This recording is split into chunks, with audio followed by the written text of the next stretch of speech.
ताज वाले देख कर तेरे अमामा नूर का सर झुकाते ते इलाही बोले बाला नूर का शम्म दिल मिश्कात तन सीना जुझाजा नूर का तेरे सूरज के लिए आया है सूरा नूर का ചിന്താ സുന്ദര കാവ്യവും ലഘുതരം ബോധ്യങ്ങളും ചിന്തിപ്പൂം പദപൊങ്ങി വീഞ്ഞു നിറയും സുസ്വാടിക കിണ്ണവും കാന്തേ എന്നരികത്തിളം തന്നലായി നീ പാടാനുമുണ്ടെങ്കിലോ കാന്താരസ്ഥലി പോലും ഇന്നിവനുഹ സ്വർലോകമാണോമലേ കാടത്തത്തെ മനസ്സിലിട്ടു കവിയായി മാറ്റുന്ന വാന്മീകമുണ്ട്.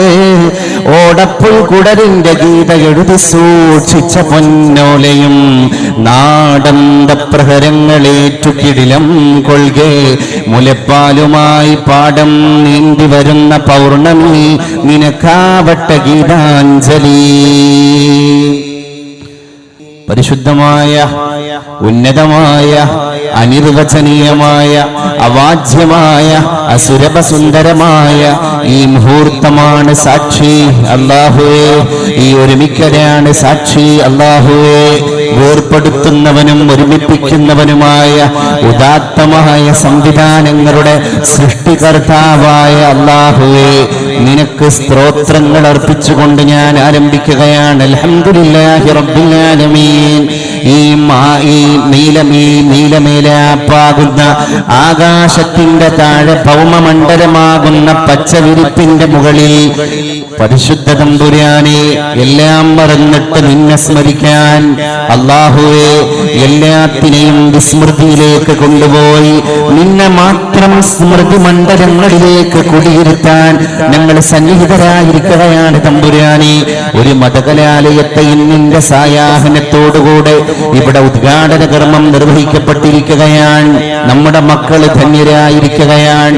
സദസ്സിലേക്ക് കടന്നു വന്ന വേദിയെ സമൃദ്ധമാക്കിക്കൊണ്ടിരിക്കുന്ന മഹൽ വ്യക്തിത്വങ്ങളെ, പണ്ഡിതരെ, ഉലമാക്കളെ, ഉമറാക്കളെ, മതരാഷ്ട്രീയ സാംസ്കാരിക സാമുദായിക സാമൂഹിക വിദ്യാഭ്യാസ മണ്ഡലങ്ങളിൽ വ്യക്തിമുദ്ര പതിപ്പിച്ചുകൊണ്ടിരിക്കുന്ന ഉന്നത ശീർഷരായ വ്യക്തിത്വങ്ങളെ, എന്നെ കേട്ടുകൊണ്ടിരിക്കുന്ന സഹോദരീ സഹോദരങ്ങളെ, ഇന്ത്യ മഹാരാജ്യമാകുന്ന മതേതരത്വത്തിന്റെ പൈതൃകം തുളുമ്പി നിൽക്കുന്ന ഭാരതീയ സംസ്കൃതിയുടെ മടിത്തട്ടിൽ വിനീതനായ എന്റെ ശബ്ദം ശ്രവിച്ചുകൊണ്ടിരിക്കുന്ന സഹോദര മതസ്ഥരായ ഭാരതാംബയിലെ എന്റെ സഹൃദയരായ സ്നേഹിതരെ, അള്ളാഹുവിന്റെ അപാരമായ അനുഗ്രഹം എന്ന് വേണം പറയാൻ. അവന്റെ ഒറ്റ നിദാനം കൊണ്ട് നമ്മളിവിടെ സംഗമിച്ചിരിക്കുകയാണ്. അള്ളാഹു നമ്മുടെ സംഗമത്തെ ഒരു പൊരുത്തപ്പെട്ട അമലായി നമ്മളിൽ നിന്ന് കബൂലാക്കുമാറാകട്ടെ. അള്ളാഹു ഈ കൂടലും പിരിയലും മീസാൻ എന്ന തുലാസിന്റെ നന്മയുടെ തട്ടിൽ ഒരു കനം തൂകുന്ന അമലായി നമ്മളിൽ നിന്ന് കബൂലാക്കുമാറാകട്ടെ. ഇത് പ്രഭാഷണത്തെക്കാൾ പ്രാർത്ഥനയുടെ പ്രത്യുത്തരം മുഴങ്ങേണ്ട സദസ്സാണ് എന്ന് നമ്മളിൽ എത്ര പേര് തിരിച്ചറിഞ്ഞു എന്റെ പ്രിയപ്പെട്ടവരെ.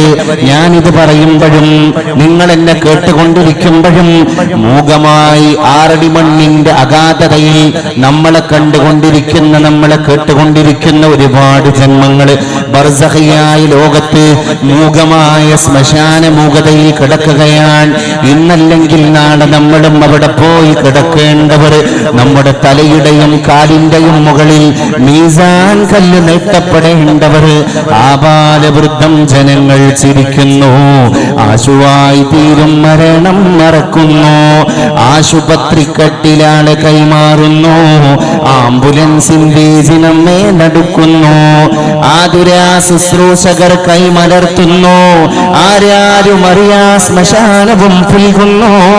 മാലാഖ വന്നു പിടിച്ചെന്റെ ദേഹിയെ, മാനുജൻ വന്നു കണ്ടു എന്റെ ദേഹമേ.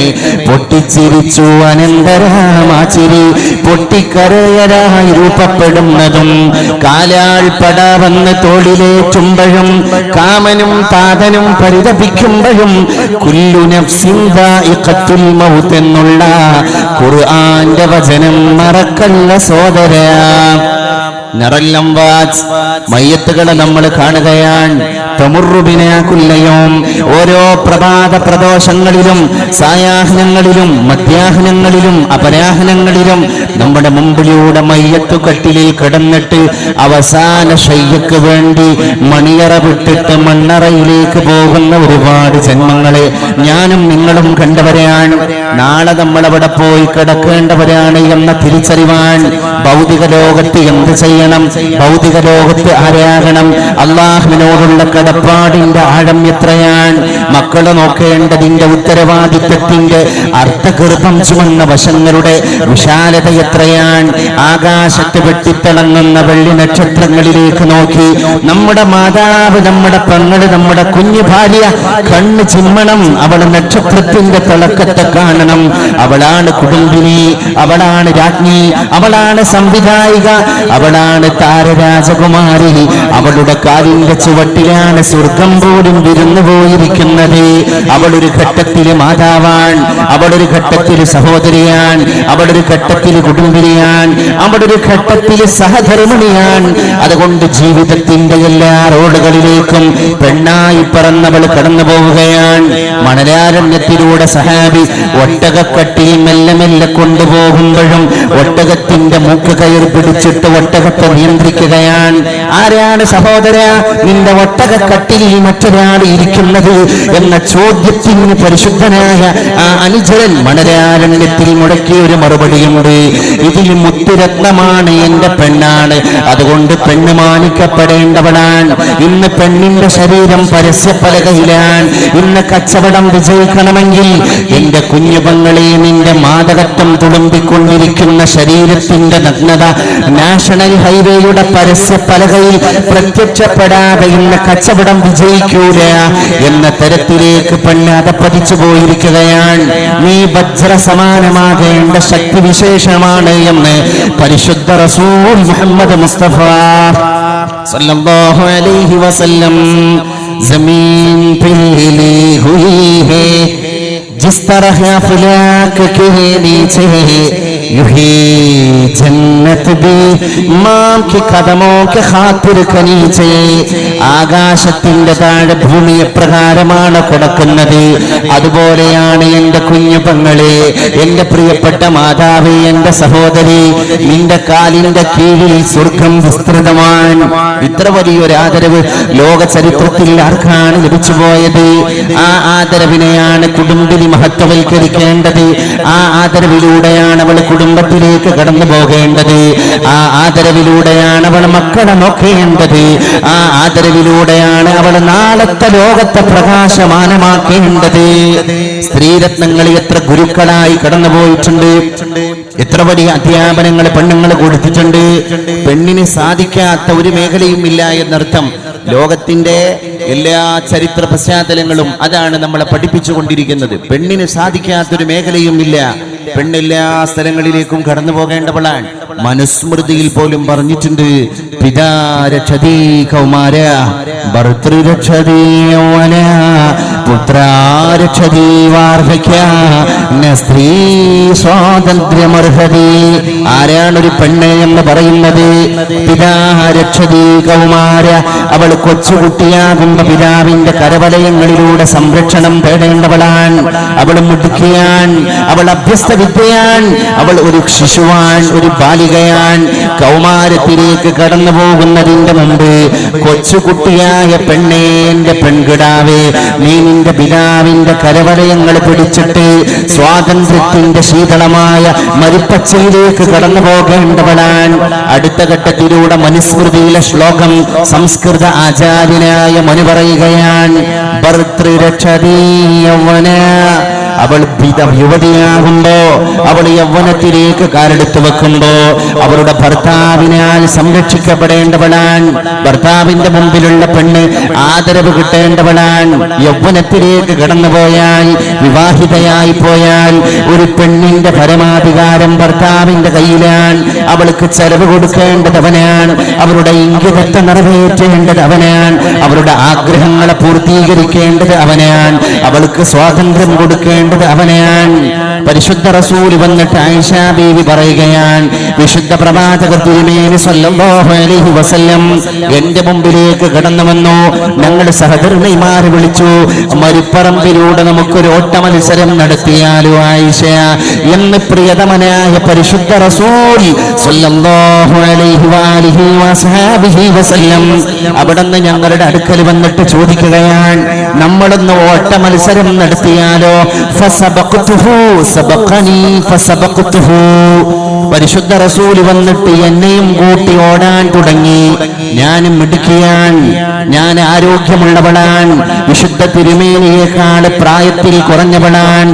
അവിടുന്നൊരു കന്യകയായ പെണ്ണിനെ വിവാഹം ചെയ്തിട്ടുണ്ടെങ്കിൽ അത് ഞാനാണ് എന്ന് ലോകത്തോട് വിളിച്ചു പറഞ്ഞ ആയിഷ സിദ്ദീഖ റളിയല്ലാഹു അൻഹ ഇവിടെ പറയുകയാണ്, ഫസബഖ്തുഹു, വിശുദ്ധ നായകനെ ഞാൻ ഓവർടേക്ക് ചെയ്തു പോയി, ഞാനാണ് വിജയിച്ചത്. ഭാര്യയും ഭർത്താവും മരുപ്പറമ്പിലൂടെ ഒട്ട മത്സരം നടത്തിയപ്പോ എന്റെ ഭർത്താവിനെ മത്സരത്തിൽ തോൽപ്പിക്കാൻ, വിജയശ്രീലാളിതയാകാൻ ഞാൻ കടന്നു വന്നപ്പോ എന്റെ കൈ പിടിച്ചിട്ട് വെൽഡൻ പറഞ്ഞ, എന്റെ കൈ പിടിച്ചിട്ട് പ്രോത്സാഹനം തന്ന പരിശുദ്ധ റസൂലിനെ നമ്മൾ കാണേണ്ടതുണ്ട് എന്ന് 1400 മുമ്പ് പെണ്ണിന്റെ സ്വാതന്ത്ര്യം ഹനിക്കപ്പെടാനുള്ളതല്ല, അത് ലോകത്തിന്റെ മട്ടുപ്പാവിൽ പർവ്വതീകരിക്കപ്പെടാനുള്ളതാണ് എന്ന് ഉച്ചൈസ്തരം മുഴക്കാൻ കടന്നു വന്നു ഒരു പെണ്ണായി പറന്ന ആയിഷ സിദ്ദീഖ റളിയല്ലാഹു അൻഹാ. ഇതിലും വലിയൊരു സ്വാതന്ത്ര്യത്തിന്റെ മേൽവിലാസം എവിടെ നിന്ന് കൊണ്ടുവരാൻ? ഇന്ന് ചില ഫെമിനിസ്റ്റ്വാദികൾ വന്നിരിക്കാൻ, എന്റെ കർട്ടന്റെ അപ്പുറത്തിരിക്കുന്ന കുഞ്ഞുപങ്ങളെ, എന്റെ പ്രിയപ്പെട്ട മാതാവേ, ഇന്ന് ഈ പന്തലിന്റെ ചുവട്ടിലെ കഥാപാത്രം നിങ്ങളാണ്, കുടുംബിനി വീടിന്റെ വിളക്കാൻ. എങ്ങനെ നമുക്ക് ഉജ്ജ്വലമായി ജ്വലിക്കണം, എങ്ങനെ നമുക്ക് പ്രകാശം പരത്തണം, എങ്ങനെ നമുക്ക് മിസ്റിലെ മുനിസ എന്ന് പറയുന്ന പണ്ഡിതയാകണം, എങ്ങനെ നമുക്ക് വീടിന്റെ നക്ഷത്രമായി തിളങ്ങണം. അത്തരത്തിലുള്ള കർത്തവ്യബോധങ്ങളിലേക്ക് ഇസ്ലാമിലെ പെണ്ണിനെ വഴി നടത്തേണ്ടതുണ്ട്. അതിന്റെ ഏറ്റവും നവഡൈറ്റ്സ് അറ്റ്മോസ്ഫിയറിൽ നമ്മൾ കണ്ടുകൊണ്ടിരിക്കുന്ന എക്സാമ്പിളാണ് വഫിയയും സഹറവിയയും ഒക്കെ. വലിയ പണ്ഡിത വര്യന്യരായ സ്ത്രീ രത്നങ്ങൾ ഇന്ന് സമുദായത്തിന്റെ മുഖ്യധാരയിലേക്ക് ഇറങ്ങാൻ തുടങ്ങിയിട്ടുണ്ടെങ്കിൽ അൽഹംദുലില്ലാഹ് അത് സമസ്ത കേരള ജമിയത്തുൽ ഉലമ നേതൃത്വം കൊടുത്തുകൊണ്ടിരിക്കുന്ന ഈ അഹ്ലുസുന്നത്ത് വൽ ജമാഅത്തിന്റെ ആശയാദർശ പ്രകാരം മുന്നോട്ട് ഗമിച്ചുകൊണ്ടിരിക്കുന്ന ഈ സിലബസാണ്, ഈ പാഠ്യപദ്ധതിയാണ്. അൽഹംദുലില്ലാഹ് ദുബായിലേക്ക് പ്രഭാഷണത്തിന് വേണ്ടി കടന്നുപോയപ്പോ കാസർകോട്ടെ ചില സുഹൃത്തുക്കൾ വന്നിട്ട് പറഞ്ഞുപോയി, ഞങ്ങൾ ഒരുപാട് പ്രവാസികളായ ഞങ്ങൾ ഇവിടുത്തെ ഓഫീസുകളിൽ, ഇവിടുത്തെ കമ്പനികളിൽ ജോലി ചെയ്തുകൊണ്ടിരിക്കുമ്പോ ഞങ്ങളുടെ ഭാര്യമാർ, ഞങ്ങളുടെ സഹധർമ്മിണിമാര് ഈ ദുബായിലെ ഫ്ലാറ്റിൽ രാവും പകലും ഒറ്റക്ക് കഴിയുമ്പോ അവർക്ക് മതം പഠിക്കാൻ ഒരു സംവിധാനമില്ല. അതുകൊണ്ട് തന്നെ കടൽ കടന്നിട്ട് വഫിയമാര് വരട്ടെ, ഞങ്ങൾ ദുബായിലുള്ള ഞങ്ങളുടെ കാസർകോട്ടുകാരും കണ്ണൂരുകാരും കോഴിക്കോട്ടുകാരുമായ പ്രവാസികളുടെ പെണ്ണുങ്ങൾക്ക് വാത് പറഞ്ഞു കൊടുക്കാൻ കേരളക്കരയിൽ നിന്ന് പർദ്ദയിട്ട മഫ്തയിട്ട പെൺകുട്ടി വാതിന് പോകേണ്ട സ്ഥിതിയിലേക്ക് അൽഹംദുലില്ലാഹ് മലയാളക്കരയുടെ പെണ്ണിന്റെ വർത്തമാന സംവിധാനങ്ങളെ അള്ളാഹു അജയ്യമാക്കിയിരിക്കുകയാണ്, അള്ളാഹു അഭിമാനകരമാക്കിയിരിക്കുകയാണ്. നമ്മുടെ മദ്ഹബിന്റെ ഇമാമായ സയ്യിദുനാ വ ഇമാമുനാ ശാഫിഈ റഹ്മത്തുള്ളാഹി അലൈഹി ലോകത്തോട് വിളിച്ചു പറഞ്ഞു, എനിക്ക് തസവ്വുഫ് പഠിപ്പിച്ചു തന്നത് മുനിസ എന്ന് പറയുന്ന ഒരു ഗുരുവാൻ. ആരാണ് ആ പെണ്ണ്? നമ്മുടെ മദ്ഹബിന്റെ ഇമാമ തസവ്വുഫ് പഠിക്കുന്നത് ഒരു പെണ്ണാകുന്ന പണ്ഡിതയുടെ മുമ്പിൽ പോയിട്ടാണ്. ഊഹിക്കാൻ കഴിയുമോ വർത്തമാന കാലത്തിലെ എന്റെ പെങ്ങളെ? നമുക്കങ്ങനെ മുനിസ എന്ന് പറയുന്ന പണ്ഡിതയിൽ നിന്നാണ് ഞാൻ ഇസ്ലാമിന്റെ അച്ചടക്കത്തിന്റെ ആധ്യാത്മിക മര്യാദയുടെ ബാലപാഠം പഠിച്ചത് എന്നൊരു മദ്ഹബിന്റെ ഇമാമ ലോകത്തോട് വിളിച്ചു പറയുകയാണ്. അന്നത്തെ പെണ്ണെവിടെയാണ്? ആ പെണ്ണ് നിന്ന ചക്രവാള സീമയിൽ നിന്ന്, പെണ്ണെ നീ ഒരു അഗ്നിസ്ഫുലിംഗമായിട്ട് കത്തിച്ചൊരിക്കണം എന്ന് പെണ്ണിനോട് വിളിച്ചു പറയാൻ ഈ സദസ്സ് നമുക്ക് ശക്തി തന്നുകൊണ്ടിരിക്കുകയാണ്. അള്ളാഹു നമ്മളിൽ നിന്ന് കബൂൽ ചെയ്യുമാറാകട്ടെ. അങ്ങനെ ചില ദാമ്പത്യങ്ങൾ ലോകത്ത് പീലി വിടർത്തിയിട്ടുണ്ട്. സയ്യിദുനാ അലി റളിയല്ലാഹു അൻഹു സഹധർമ്മിണിയായി അള്ളാഹുവിന്റെ റസൂലിന്റെ പ്രിയപ്പെട്ട കരടിന്റെ കഷ്ണമായ ഫാത്തിമത്തു സഹറ ബത്തൂൽ റളിയല്ലാഹു അൻഹ കടന്നു പോകാൻ. രണ്ടുപേർക്കിടയിലും ഒരുപാട് കോൺഫ്ലിക്റ്റുകൾ, കോമ്പറ്റീഷൻസ്. എങ്ങനെ? നീ പെണ്ണാണ് ഫാത്തിമ. അപ്പൊ ഫാത്തിമ വന്നിട്ട് തർക്കത്തിന് ഒരിക്കലും ഗ്യാപ്പ് കൊടുക്കാതെ ഉടനെ തന്നെ മറുപടി പറയും, നിങ്ങൾ ആണാൻ, ഞങ്ങൾ പെണ്ണുങ്ങന്മാരെ ചീത്ത പറയാൻ അങ്ങേക്കെന്ത് അവകാശമാണ് ഭർത്താവേ എന്ന് പരിശുദ്ധവതിയായ ഫാത്തിമത്ത് സഹറ ബത്തൂൽ പെണ്ണുങ്ങളാണ് ലോകത്തെ വടക്കാക്കുന്നത് എന്ന് അലി ഇബ്നു അബീ ത്വാലിബ് റളിയല്ലാഹു അൻഹു കവിതയിലൂടെ പറഞ്ഞപ്പോൾ, അലി റളിയല്ലാഹു അൻഹു ഒരു കവിയായി മാറിയപ്പോൾ അലിയുടെ സഹധർമ്മിണി ഒരു കവയത്രിയായി മാറുകയാണ് റളിയല്ലാഹു അൻഹുമാ. അലിയാർ തങ്ങൾ ഫാത്തിമ ബീവിയോട് ആക്ഷേപ സ്വരത്തോടുകൂടെ ലോകത്തെ പെണ്ണുങ്ങളെ മുഴുവൻ കുറ്റപ്പെടുത്തിയിട്ട് കവിത പാടിപ്പോയി.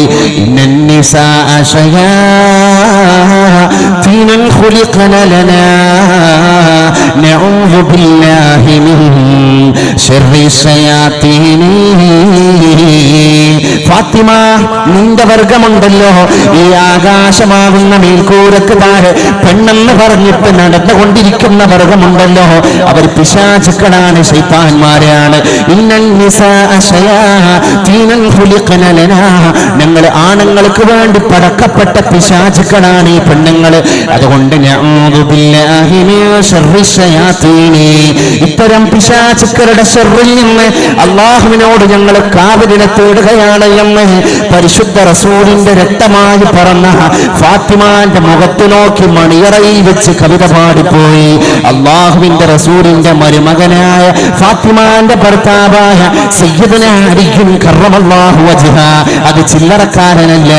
അന മദീനത്തുൽ ഇൽമി വഅലിയും ബാബുഹാ, ഞാൻ വിജ്ഞാനത്തിന്റെ പട്ടണമാണെങ്കിൽ ഞാനാകുന്ന വൈജ്ഞാനിക പട്ടണത്തിലേക്ക് കടന്നു വരാൻ ഒരു കവാടമുണ്ടെങ്കിൽ അത് എന്റെ ഫാത്തിമാന്റെ ഭർത്താവായ അലി ഇബ്നു അബീ ത്വാലിബ് റളിയല്ലാഹു അൻഹുമാണ് എന്ന് ലോകത്തിന്റെ ആചാര്യൻ വിളംബരം ചെയ്ത ഒരു കഥാപാത്രമുണ്ടെങ്കിൽ അതാണ് പെണ്ണിനെ കുറ്റപ്പെടുത്തിയിട്ട് കവിത പാടിയ ഫാത്തിമാന്റെ ഭർത്താവ് അലി ഇബ്നു അബീ ത്വാലിബ് റളിയല്ലാഹു അൻഹു. എന്നാൽ ഉരുളക്ക് ഉപ്പേരി പോലെ അതേ മണിയറയിൽ വെച്ച് ആ പാർശ്വഭാഗങ്ങളിലെ 4 കെട്ടുകൾ ഇടിമുടക്കം സൃഷ്ടിക്കുന്ന പ്രകമ്പനം പോലെ ഫാത്തിമ തിരിച്ചുപാടി, എന്റെ പെങ്ങളെ, നിന്റെ അഭിമാനത്തെ രക്ഷപ്പെടുത്താൻ, എന്റെ മാതാവേ, നിന്റെ ചാരിത്രത്തെ രക്ഷപ്പെടുത്താൻ നിന്റെ കാവൽക്കാരിയെ പോലെ അഷ്റഫുൽ ഖൽഖിന്റെ മകൾ തിരിച്ചു കവിത പാടി.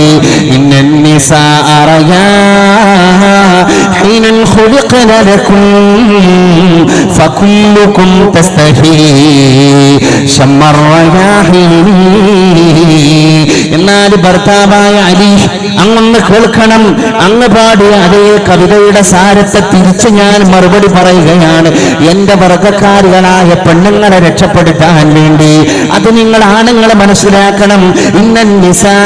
നിശ്ചയം ഞങ്ങൾ പെണ്ണുങ്ങൾ റയാഹീനൻ, ഇവിടെ സ്മെല്ല് ചെയ്യാൻ നിങ്ങൾക്ക് അല്ലാഹു ഒരുക്കി തന്ന സുഗന്ധ പുഷ്പങ്ങളാണ്. ആ പുഷ്പങ്ങളുടെ പേരാണ് റൈഹാൻ. അതുകൊണ്ട് ആണുങ്ങളെ, നിങ്ങൾക്ക് സ്മെല്ല് ചെയ്യാനുള്ള റൈഹാന് പുഷ്പങ്ങളാണ് നിങ്ങൾ പെണ്ണുങ്ങളെല്ലാം. അതുകൊണ്ട്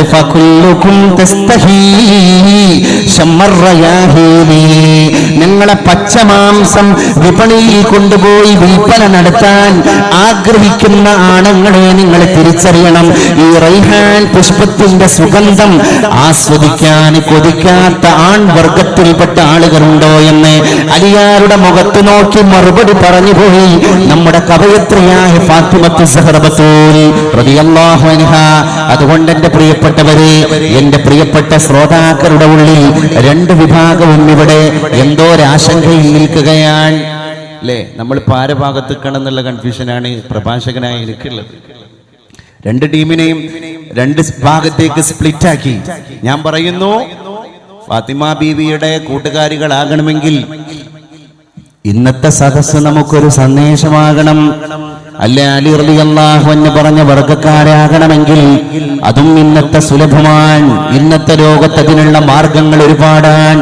അതുകൊണ്ട് അലി ഇബ്നു അബീ ത്വാലിബിനും തെറ്റിയിട്ടില്ല റളിയല്ലാഹു അൻഹു, ഫാത്തിമക്ക് തെറ്റാൻ പോകുന്നില്ല റളിയല്ലാഹു അൻഹാ. 2 മാർഗങ്ങൾ ഒരു ഭർത്താവും ഭാര്യയും കാണിച്ചു തന്നു. 2ഉം ഇന്നത്തെ പെണ്ണിന് സഞ്ചരിക്കാനുള്ള മാർഗങ്ങളാണ്. അലി റളിയല്ലാഹു അൻഹു പറഞ്ഞത് അബദ്ധ സഞ്ചാരം നടത്തുക ലോകത്തുള്ള പെണ്ണിനുള്ള വാണിംഗാണെങ്കിൽ ഫാത്തിമ ബീവി കാണിച്ചു തന്നത്, എന്റെ മാർഗത്തിലൂടെ കടന്നു വരുന്ന പെങ്ങളെ നിനക്ക് സ്വർഗമുണ്ട്. എന്റെ വാപ്പ എന്റെ മുഖത്ത് നോക്കി എന്നോട് പറഞ്ഞു, ഫാത്തിമ അന്തി സയ്യിദത്തു നിസാഇ അഹ്ലിൽ ജന്ന. അപ്പൊ ചാരിത്രം എന്ന് പറയുന്ന സാധനത്തിന് ചില സാഹചര്യങ്ങൾ ഉണ്ടാകുന്നുണ്ട്. ചാരിത്രം സംശുദ്ധമാകാനും സാഹചര്യങ്ങളാണ്, ചാരിത്രം ധ്വംസിക്കപ്പെടുന്നതും സാഹചര്യങ്ങളുടെ പേരിലാണ്. പണ്ടത്തെ കാലത്ത് പ്രവാസിയായ ഭർത്താവ് ഗൾഫിൽ പോയി ഒരുപാട് കാലം നമ്മുടെ പ്രവാസ ലോക ജീവിതം അനുഭവിച്ചു തീർക്കുമ്പോഴും ഭാര്യ ഇവിടെ അങ്ങോട്ട് കത്തെഴുതാൻ, എത്രയും ബഹുമാനപ്പെട്ട എന്റെ പ്രിയ ഭർത്താവ് വായിക്കുവാൻ സ്വന്തം ഭാര്യ എഴുതുന്നു എന്തെന്നാൽ ഏറെ പീരീശത്തി ചൊല്ലിടട്ടെ വാസലഹ,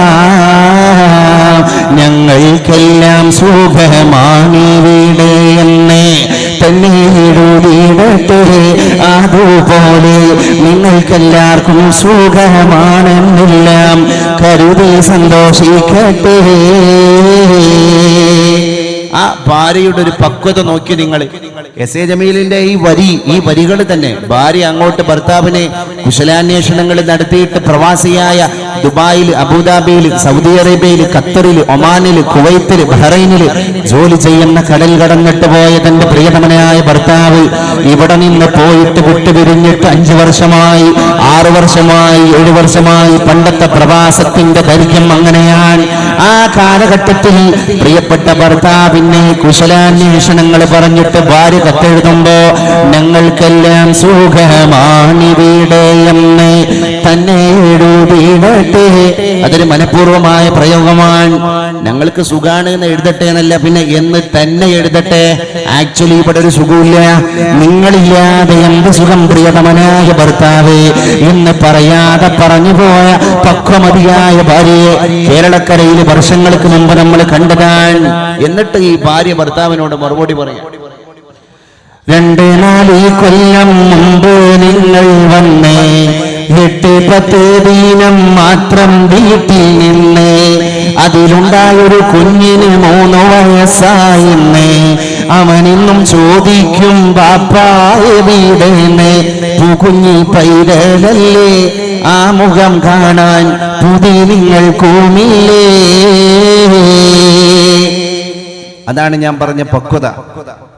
ഇത്രയും കാലം പ്രവാസലോക ജീവിതത്തിന്റെ വിശാലമായ ദൈർഘ്യമുണ്ടായിട്ടും എല്ലാം ക്ഷമിച്ചിട്ട് ഈ ഭാര്യ പറയാൻ, 2-3-4 കൊല്ലം മുമ്പ് നിങ്ങൾ വന്നു, 8-10 ദിവസം കമ്പനിയിലെ എംപ്ലോയി ആയി നിങ്ങൾക്ക് ആകെ മാനേജർ തന്ന ലീവ് 10 ദിവസമാണ്.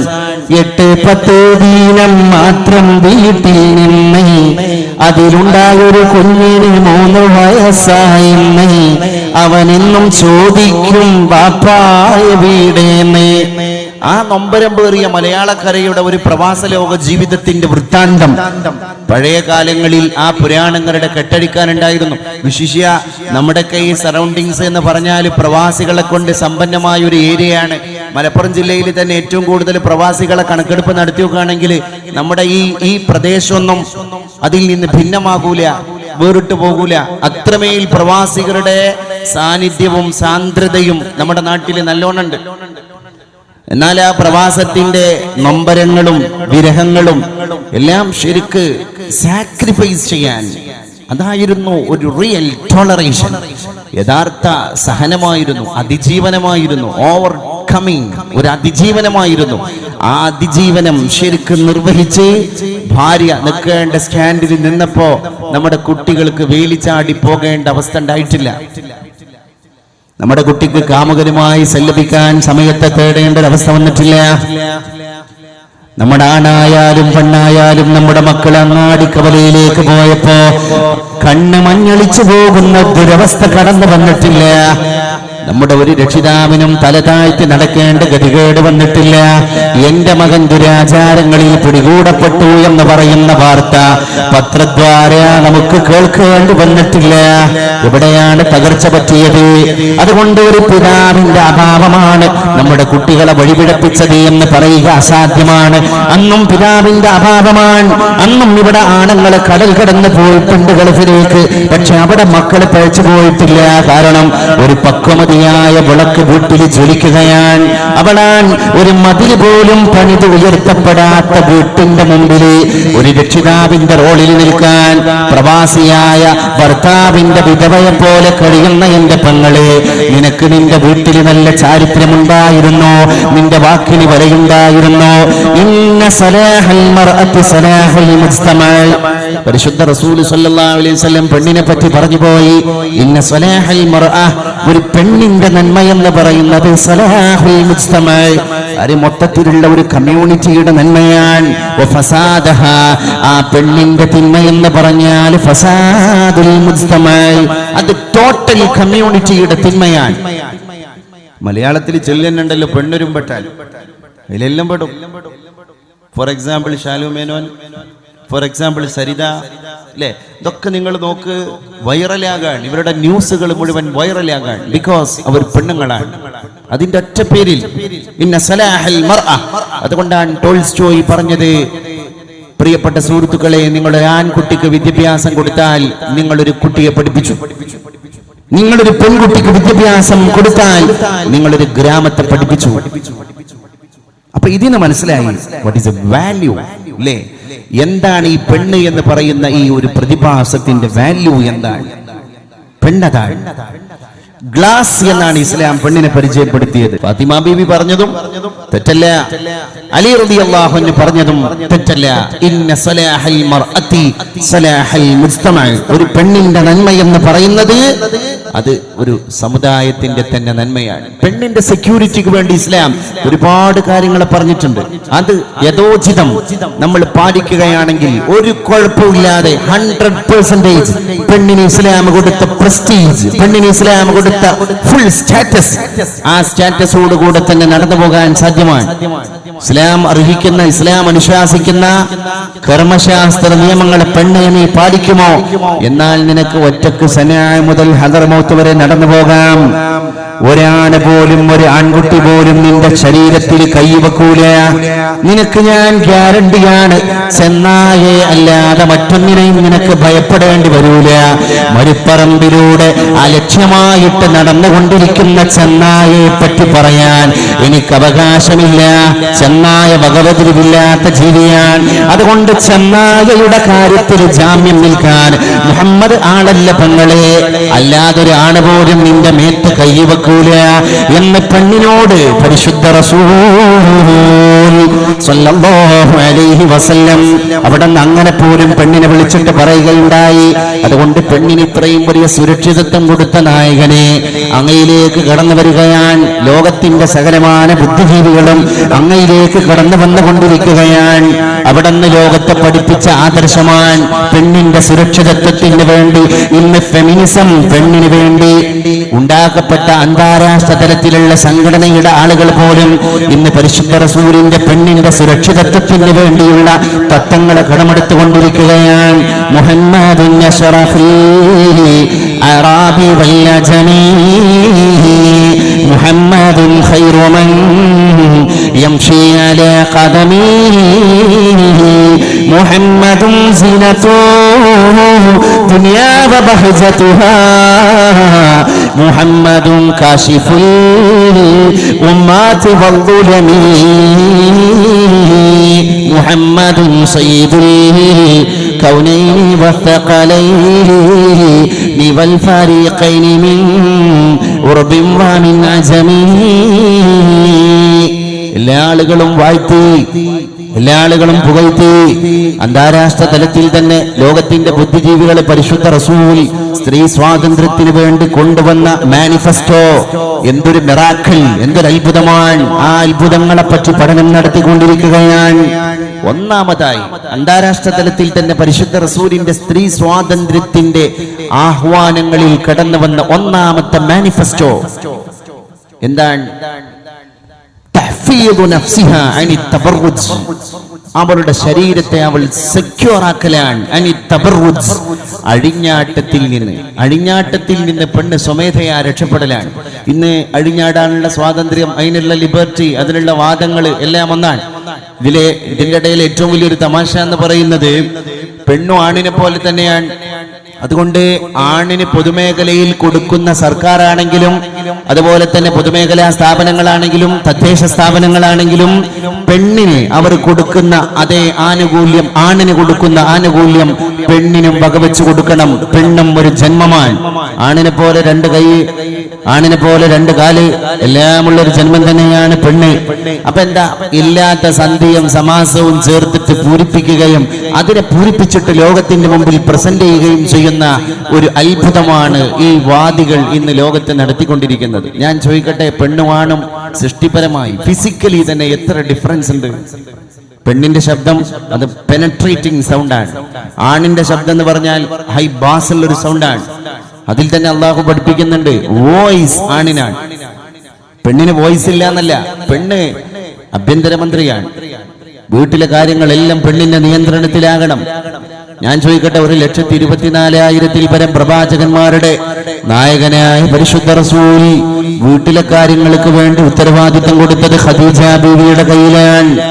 ഹിറാ ഗുഹയിൽ വെച്ചിട്ട് അവിടെ അവസാനം വഹീന്റെ ഭാരം പേര് തിരിച്ചു വരുമ്പോ ഖദീജത്തുൽ കുബ്രാന്റെ മടിത്തട്ടിലേക്ക് തന്റെ തല ചായ്ച്ച്, ആയി ഖദീജ സമ്മിലൂനി ഖദീജ, എന്നെ ഒന്ന് പുതപ്പ് മൂടണേ ഖദീജ, വറക്കുകയാണ്, ശരീരം കിടിലം കൊള്ളുകയാണ്, അതുകൊണ്ട് ഖദീജ എനിക്ക് വിഷമമാവുകയാണ് എന്ന് പറഞ്ഞപ്പോ ഖദീജ ബീവി റളിയല്ലാഹു അൻഹ പരിശുദ്ധ റസൂലിനെ കാലിത്തുടയിലേക്ക് കൊണ്ടുപോയി അവിടുത്തെ തല, അവിടുത്തെ ശിരസ് ഖദീജ ബീവിയുടെ കാൽത്തുടയുടെ മുകളിൽ വെച്ചിട്ട് അതിലൂടെ കൈ ഇങ്ങനെ തലോടിയിട്ട് ഖദീജ ബീവി പറയാൻ, ഇന്നക ലതസിലുർ റഹീം, അങ്ങ് കുടുംബബന്ധം ചേർക്കുന്ന ആളാണ്, അങ്ങയുടെ സഹധർമ്മിണിയാണ് പറയുന്നത്, വതഹ്മിലുൽ കല്ല, അങ്ങ് പ്രയാസങ്ങളെ തൃണവൽക്കരിക്കുന്ന മനുഷ്യനെയാണ്, വതുഈനുൽ മൽഹൂഫ വൽ മഅദൂം, അങ്ങ് ഇല്ലാത്തവന് കൊടുക്കുന്ന വെച്ചു നീട്ടുന്ന ആതിഥ്യ മര്യാദ ലോകത്തെ പഠിപ്പിച്ച ആചാര്യനാണ്, അതുകൊണ്ട് ലാ യുഹ്സികല്ലാഹു അബദാ, അല്ലാഹു ഒരിക്കലും അങ്ങയെ വെറുതെയാക്കൂല. എന്നിട്ടാണ് ആധുനിക ഫെമിനിസ്റ്റ്വാദികൾ പെണ്ണിന്റെ വൃത്താന്തം പറഞ്ഞിട്ട് പെണ്ണ് രംഗപ്രവേശനം നടത്തണം എന്ന് പറയുന്നത്. പല പല രമണികൾ വന്നവർ പദവികൾ വാഴ്ത്തി നടുങ്ങി ഞാൻ, പല പല കമണികൾ വന്നവർ പണമെന്നോതി നടുങ്ങി ഞാൻ, കിന്നര കന്യക പോലെ ചിരിച്ചൻ മുന്നിൽ വിളങ്ങിയ നീ മാത്രം, എന്നോടരുളി എനിക്കവിടുത്തെ പൊന്നോടക്കൂടൽ മതിയല്ലോ, നിന്നോട് പുല്ലാം കുടലതെനിക്കൊരു പൊന്നോടക്കൂടലാണല്ലോ എന്ന് ചെങ്ങമ്പുഴ പണ്ട് പെണ്ണിനെ പറ്റി പറയുകയുണ്ടായി. പെണ്ണിന് വേണ്ടി ഇന്ന് പിടിയും വലിയാണ് അല്ലേ?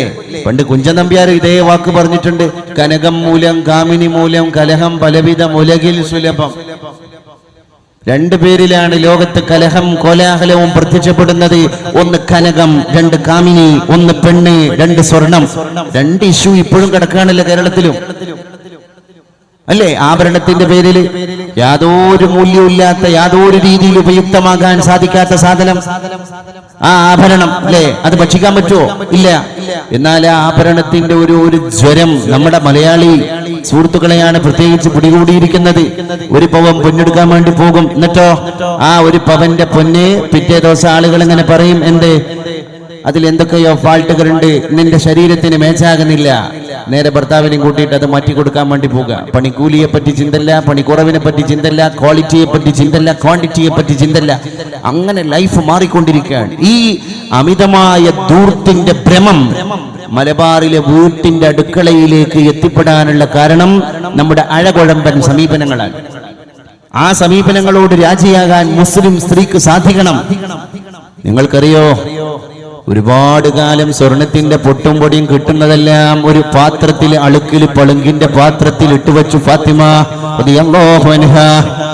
അങ്ങനെല്ലാം കിട്ടിയതെല്ലാം സ്വരുക്കൂട്ടി അവസാനം ഭർത്താവിന്റെ വീടായ അലി റളിയല്ലാഹു അൻഹുവിന്റെ വീട്ടിൽ നിന്ന് ഭർത്താവിന്റെ സഹായം തേടി തട്ടാന കിട്ടണം.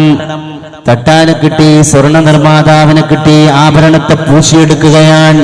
ആ തട്ടാന്റെ കരവിരുതിൽ ഒരു സ്വർണത്തിന്റെ മാല പണി കഴിപ്പിക്കപ്പെടുകയാണ്.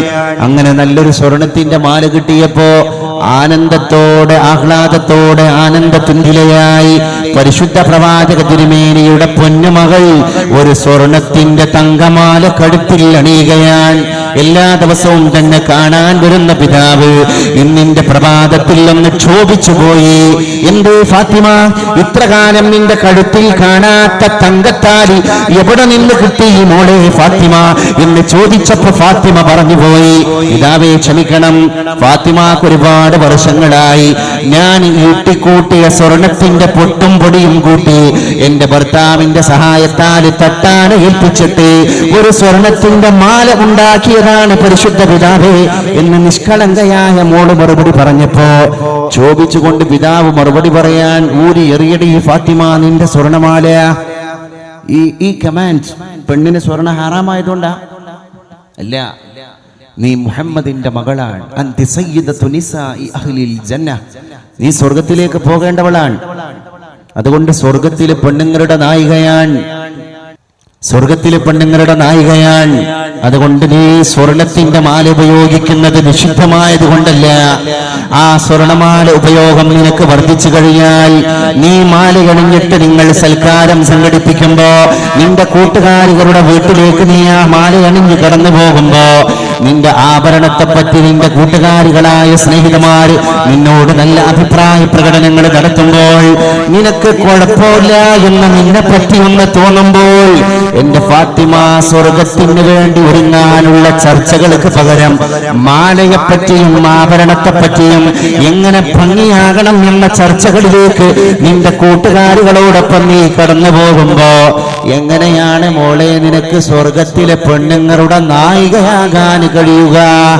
അല്ലെങ്കിൽ നിനക്ക് ആ മാല അണിയാം, ലീഡർഷിപ്പ് എന്ന് പറയുന്ന പട്ടം നീ ഇവിടെ അഴിച്ചു മാറ്റണം, ഇല്ലെങ്കിൽ നീ മാല അഴിച്ചു മാറ്റണം. എന്നാൽ നിനക്ക് സ്വർഗത്തിലെ പെണ്ണുങ്ങളുടെ നായികാ പട്ടം നിനക്ക് ധരിക്കാം. ഈ രണ്ടാലൊരു ഓപ്ഷനാണ് നിനക്കുള്ളത്. പരിശുദ്ധവതിയായ ഫാത്തിമ ബീവിയുടെ ആ ജീവിതത്തിന്റെ രേഖാചിത്രം മാത്രം മതി ഒരു പെണ്ണിന് പെണ്ണാകാൻ.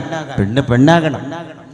അപ്പൊ ഈ ഫെമിനിസ്റ്റ് വാദികളൊക്കെ പറഞ്ഞത് ഇല്ലാത്ത സന്ധിയും സമാസവും കൊണ്ടുവന്നാണ്ട് പൂരിപ്പിക്കാൻ, ചേരുംപടി ചേർക്കാൻ. എന്തിനെ? ആണിനെയും പെണ്ണിനെയും ചേരുംപടി ചേർക്കാൻ. അള്ളാഹു ശരിക്കും പറഞ്ഞില്ലേ, വോയിസ് ആണിനാണ്. ആണിന്റെ ശബ്ദത്തിൽ തന്നെ അള്ളാഹു ഇങ്ങനെ ഒരു ഗാംഭീര്യം കൊടുത്തത് വോയിസ്. ഇംഗ്ലീഷ് ഭാഷയിൽ തന്നെ ശബ്ദത്തിന് വോയിസ് അല്ലെ, സൗണ്ട് ഉണ്ട്, പക്ഷെ വോയിസ് എന്ന് പറയുന്നതിൽ തന്നെ കിട്ടും ഇൻഫ്ലുവൻസ്, സ്വാധീനം ആണിനാണ്. അത് പൊളിറ്റിക്സിലാണെങ്കിലും ശരി, അത് സ്പിരിച്വൽ ആക്ടിവിറ്റീസിലാണെങ്കിലും ശരി, എല്ലാ കാര്യങ്ങളിലും പെണ്ണിന്റെ ശബ്ദത്തിന് അള്ളാഹു ഒരു മൃദുലത കൊടുത്തിട്ടുണ്ട്, ഒരു രാഗം കൊടുത്തിട്ടുണ്ട്, ഒരു മയം കൊടുത്തിട്ടുണ്ട്. ആ മയം നീ ജീവിതത്തിൽ പ്രകടിപ്പിക്കാൻ വേണ്ടിയാണ് എന്ന് അള്ളാഹു പറയാണ്. പിന്നെ ആണിന്റെ ശരീരം ബലവത്താണ്, എല്ലാ ഭാഗവും അങ്ങനെ തന്നെയാണ്. പെണ്ണിന്റെ ശരീരം ബലവത്തല്ല. ആണിന്റെ കൈക്കും കാലിനും നല്ല ആഴോ നീട്ടോ അല്ലാഹു കൊടുത്തിട്ടുണ്ട്. പെണ്ണിന്റെ ആണിനെ അപേക്ഷിച്ചിട്ട് കുറിയതാണ്. ഓട്ടം, ചാട്ടം, അതുപോലെ തന്നെ ഞാൻ സ്പോർട്സ് മേഖല ചർച്ച ചെയ്യില്ല. ഓട്ടം ചാട്ടം എന്നുകൊണ്ട് ഉദ്ദേശിക്കുന്നത് നമ്മൾ സാധാരണ രീതിയിൽ പൊതുമേഖലയിൽ ചെയ്തുകൊണ്ടിരിക്കേണ്ട ആക്ടിവിറ്റീസ് എല്ലാം ആണിന് സംബന്ധിയായ കാര്യങ്ങളാണ്. പെണ്ണത് ചെയ്യേണ്ടവളല്ല എന്ന് ആധികാരികമായി നമ്മളെ മതം പഠിപ്പിക്കുകയാണ്. അതിന് തർക്കമൊന്നുമില്ല. അതുപോലെ തന്നെ പെണ്ണിന്റെ അരവണ്ണം അള്ളാഹു ശരിക്കും ഒരു അലാസ്റ്റിക് സിസ്റ്റത്തിലാക്കി കൊടുത്തത്. ആണിനെ അപേക്ഷിച്ചിട്ട് തൻവങ്കി എന്ന് മലയാള ഭാഷയിൽ പറയാറുണ്ട്. അത് ആ വാക്ക് തന്നെ സൂചിപ്പിക്കുന്നത് അരഭാഗം അള്ളാഹു വിശാലമാക്കി കൊടുത്തത്. ഡെലിവറി എന്ന് പറയുന്ന പ്രോസസ് അത് പെണ്ണിനുള്ളതാണ്. അതുകൊണ്ട് അവരുടെ പ്രസവം സുഗമമായി നടക്കണം. ഇസ്ലാം ഈ കാര്യങ്ങളിലൊക്കെ ഉൾപ്പെടുത്തിയിട്ടുള്ള കെമിസ്ട്രി അത് നമ്മുടെ ജീവിതത്തിന്റെ ഒരു വലിയ സന്ദേശമാണ്. പെണ്ണ് ആരായി നിലനിൽക്കണം എന്ന തത്വങ്ങളാണ് ഇതൊക്കെ പഠിപ്പിക്കുന്നത്. അതുകൊണ്ട് ഖുർആൻ പറഞ്ഞു, പഴയകാല ജാഹിലിയ സംസ്കാരത്തിലെ പെണ്ണുങ്ങളെ അഴിഞ്ഞാടിയ പോലെ നിങ്ങൾ അഴിഞ്ഞാടാൻ പാടില്ല എന്ന് ഇസ്ലാം ശരിക്കും നമ്മളെ ബോധ്യപ്പെടുത്തുകയുണ്ടായി. ആ തബറുജ് എന്ന വാക്കിന്റെ അർത്ഥം തന്നെ അഴിഞ്ഞാട്ടമാണ്. അപ്പൊ ആ തബറുജ് എന്ന് പറയുന്ന വാക്കിനെ നമ്മൾ അർത്ഥം വെക്കുമ്പോ വാട്സപ്പ് അതിൽ പെടും, FB അതിൽ പെടും, സോഷ്യൽ മീഡിയ അതിൽ പെടും. ഇന്ന് കുടുംബിനിയാണ് ഒരു ചർച്ച എന്നതുകൊണ്ട് തന്നെ 2 വർഷം മുമ്പ് ഇതിനെപ്പറ്റി ആധികാരികമായിട്ട് നടത്തപ്പെട്ട പഠനത്തിന്റെ കുറച്ച് കോപ്പീസ് ഞാൻ എൻ്റെ കയ്യിൽ മനഃപൂർവ്വം കരുതിയതാണ്. വേറൊന്നുകൊണ്ടല്ല. പക്ഷെ ഇതെല്ലാം വായിച്ച് തീർക്കുക എന്നുള്ളത് ദുഷ്കരവും ശ്രമകരവുമായ ഒരു ദൗത്യമായതുകൊണ്ട് ഞാൻ അതിലേക്കൊന്നും കടക്കുന്നില്ല. ദമ്പതിമാരുടെ ഇന്റർനെറ്റ് ഭ്രാന്തിനിടെ കുഞ്ഞ് പട്ടിണി കിടന്ന് മരിച്ചു. ഫസ്റ്റ് ന്യൂസ്, മനോരമ റിപ്പോർട്ട് ചെയ്തൊരു ന്യൂസാണ്. ലണ്ടൻ സോൾ ഓൺ. നിങ്ങൾ ചിന്തിക്കണം, ഈ ഗെയിം കളിയിൽ കുട്ടിയെ വളർത്താനുള്ള തത്രപ്പാടിനിടെ ദമ്പതിമാർ സ്വന്തം കുഞ്ഞിനെ, അഥവാ ഈ സ്വന്തം കുഞ്ഞിനെ പോലും ഓൺലൈൻ മേഖലയിൽ മറന്നുപോയി. ഇതൊരു ഹെഡിങ് ഇട്ടിട്ട് ശരിക്ക് വ്യക്തമായി എഴുതിയിട്ട്, ഞാൻ നേരത്തെ പറഞ്ഞ കനകം മൂലം കാമിനി മൂലം കലഹം പലവിധം ഉലകിൽ സുലഭം എന്ന് പറഞ്ഞ കുഞ്ഞത്തമ്പ്യാർ ആ വരിക്ക് ശേഷം പാടിയ വേറൊരു വരിയുണ്ട്. കേരളക്കരയിലെ എല്ലാ മലയാളികളുടെയും ചുണ്ടുകളിൽ തത്തിക്കളിക്കുന്ന വരികളായതൊക്കെ. തള്ളക്കിട്ടൊരു തല്ല് വരുമ്പോൾ പിള്ളയെടുത്തു തടുക്കേയുള്ളൂ, തന്നേക്കാൾ പ്രിയമല്ല ജനത്തിനു തന്നുടലിന്നു പിറന്നത് പോലും. തള്ളയെ അടിക്കാൻ വേണ്ടിയിട്ട് ആരെങ്കിലും വരികയാണെങ്കിൽ എന്നെ തല്ലല്ലേ എന്ന് പറഞ്ഞാണ്ട് തള്ള തടുക്കുന്നത് കുഞ്ഞിനെടുത്തിട്ടാണ്. വളരെ ക്ലിയറാണ്. ഇന്റർനെറ്റ് ഭ്രാന്തിനിടെ കുഞ്ഞ് പട്ടിണി കിടന്നു മരിച്ചു എന്നുള്ള ന്യൂസും കുഞ്ഞന്തമ്പ്യാർ അന്ന് പാടിപ്പോയ കവിതയൊക്കെ ഒന്ന് മാച്ചാക്കുമ്പോൾ അനധിവിദൂരമായ ഭാവിയിൽ ഈ പോക്ക് സോഷ്യൽ മീഡിയയെ കൂടെ നമ്മുടെ പങ്ങന്മാർ പോകുകയാണെങ്കിൽ അനധിവിദൂരമായ ഭാവിയിൽ ഇതിൻ്റെ ഇമ്പാക്റ്റ് നമുക്ക് കാണേണ്ടി വരും. This is A warning. ഞാൻ എൻ്റെ വിഷയത്തിൻ്റെ ഭാഗമായിട്ട് നിന്ന് മാത്രമാണ് ഒരു വാർണിംഗ് ആയിട്ട് ഇതിനെ സൂചിപ്പിക്കുന്നത്. അതിൻ്റെ തന്നെ ശേഷം പറയുന്നുണ്ട്, കേരളം ഇന്റർനെറ്റ് ദുരന്തങ്ങളുടെ പിടിയിലേക്ക്. ഇനി നമ്മുടെ നാട്ടിലെ ക്രിമിനൽസ് എന്ന് പറയുന്നത് അടക്കാക്കള്ളനും തേങ്ങാക്കള്ളനും ഒന്നുമല്ല, സൈബർ ക്രിമിനലുകളാണ് ഇന്ന് നമ്മുടെ ലോകത്ത്. സൈബർ പ്രതികളാണ്. എല്ലാ മേഖലയിലേക്കും അങ്ങനെ നമ്മൾ ചിന്തിക്കുമ്പോൾ മിസ് കോൾ ഇന്നൊരു ക്രിമിനൽ കുറ്റമായി മാറാൻ പോവുകയാണ്.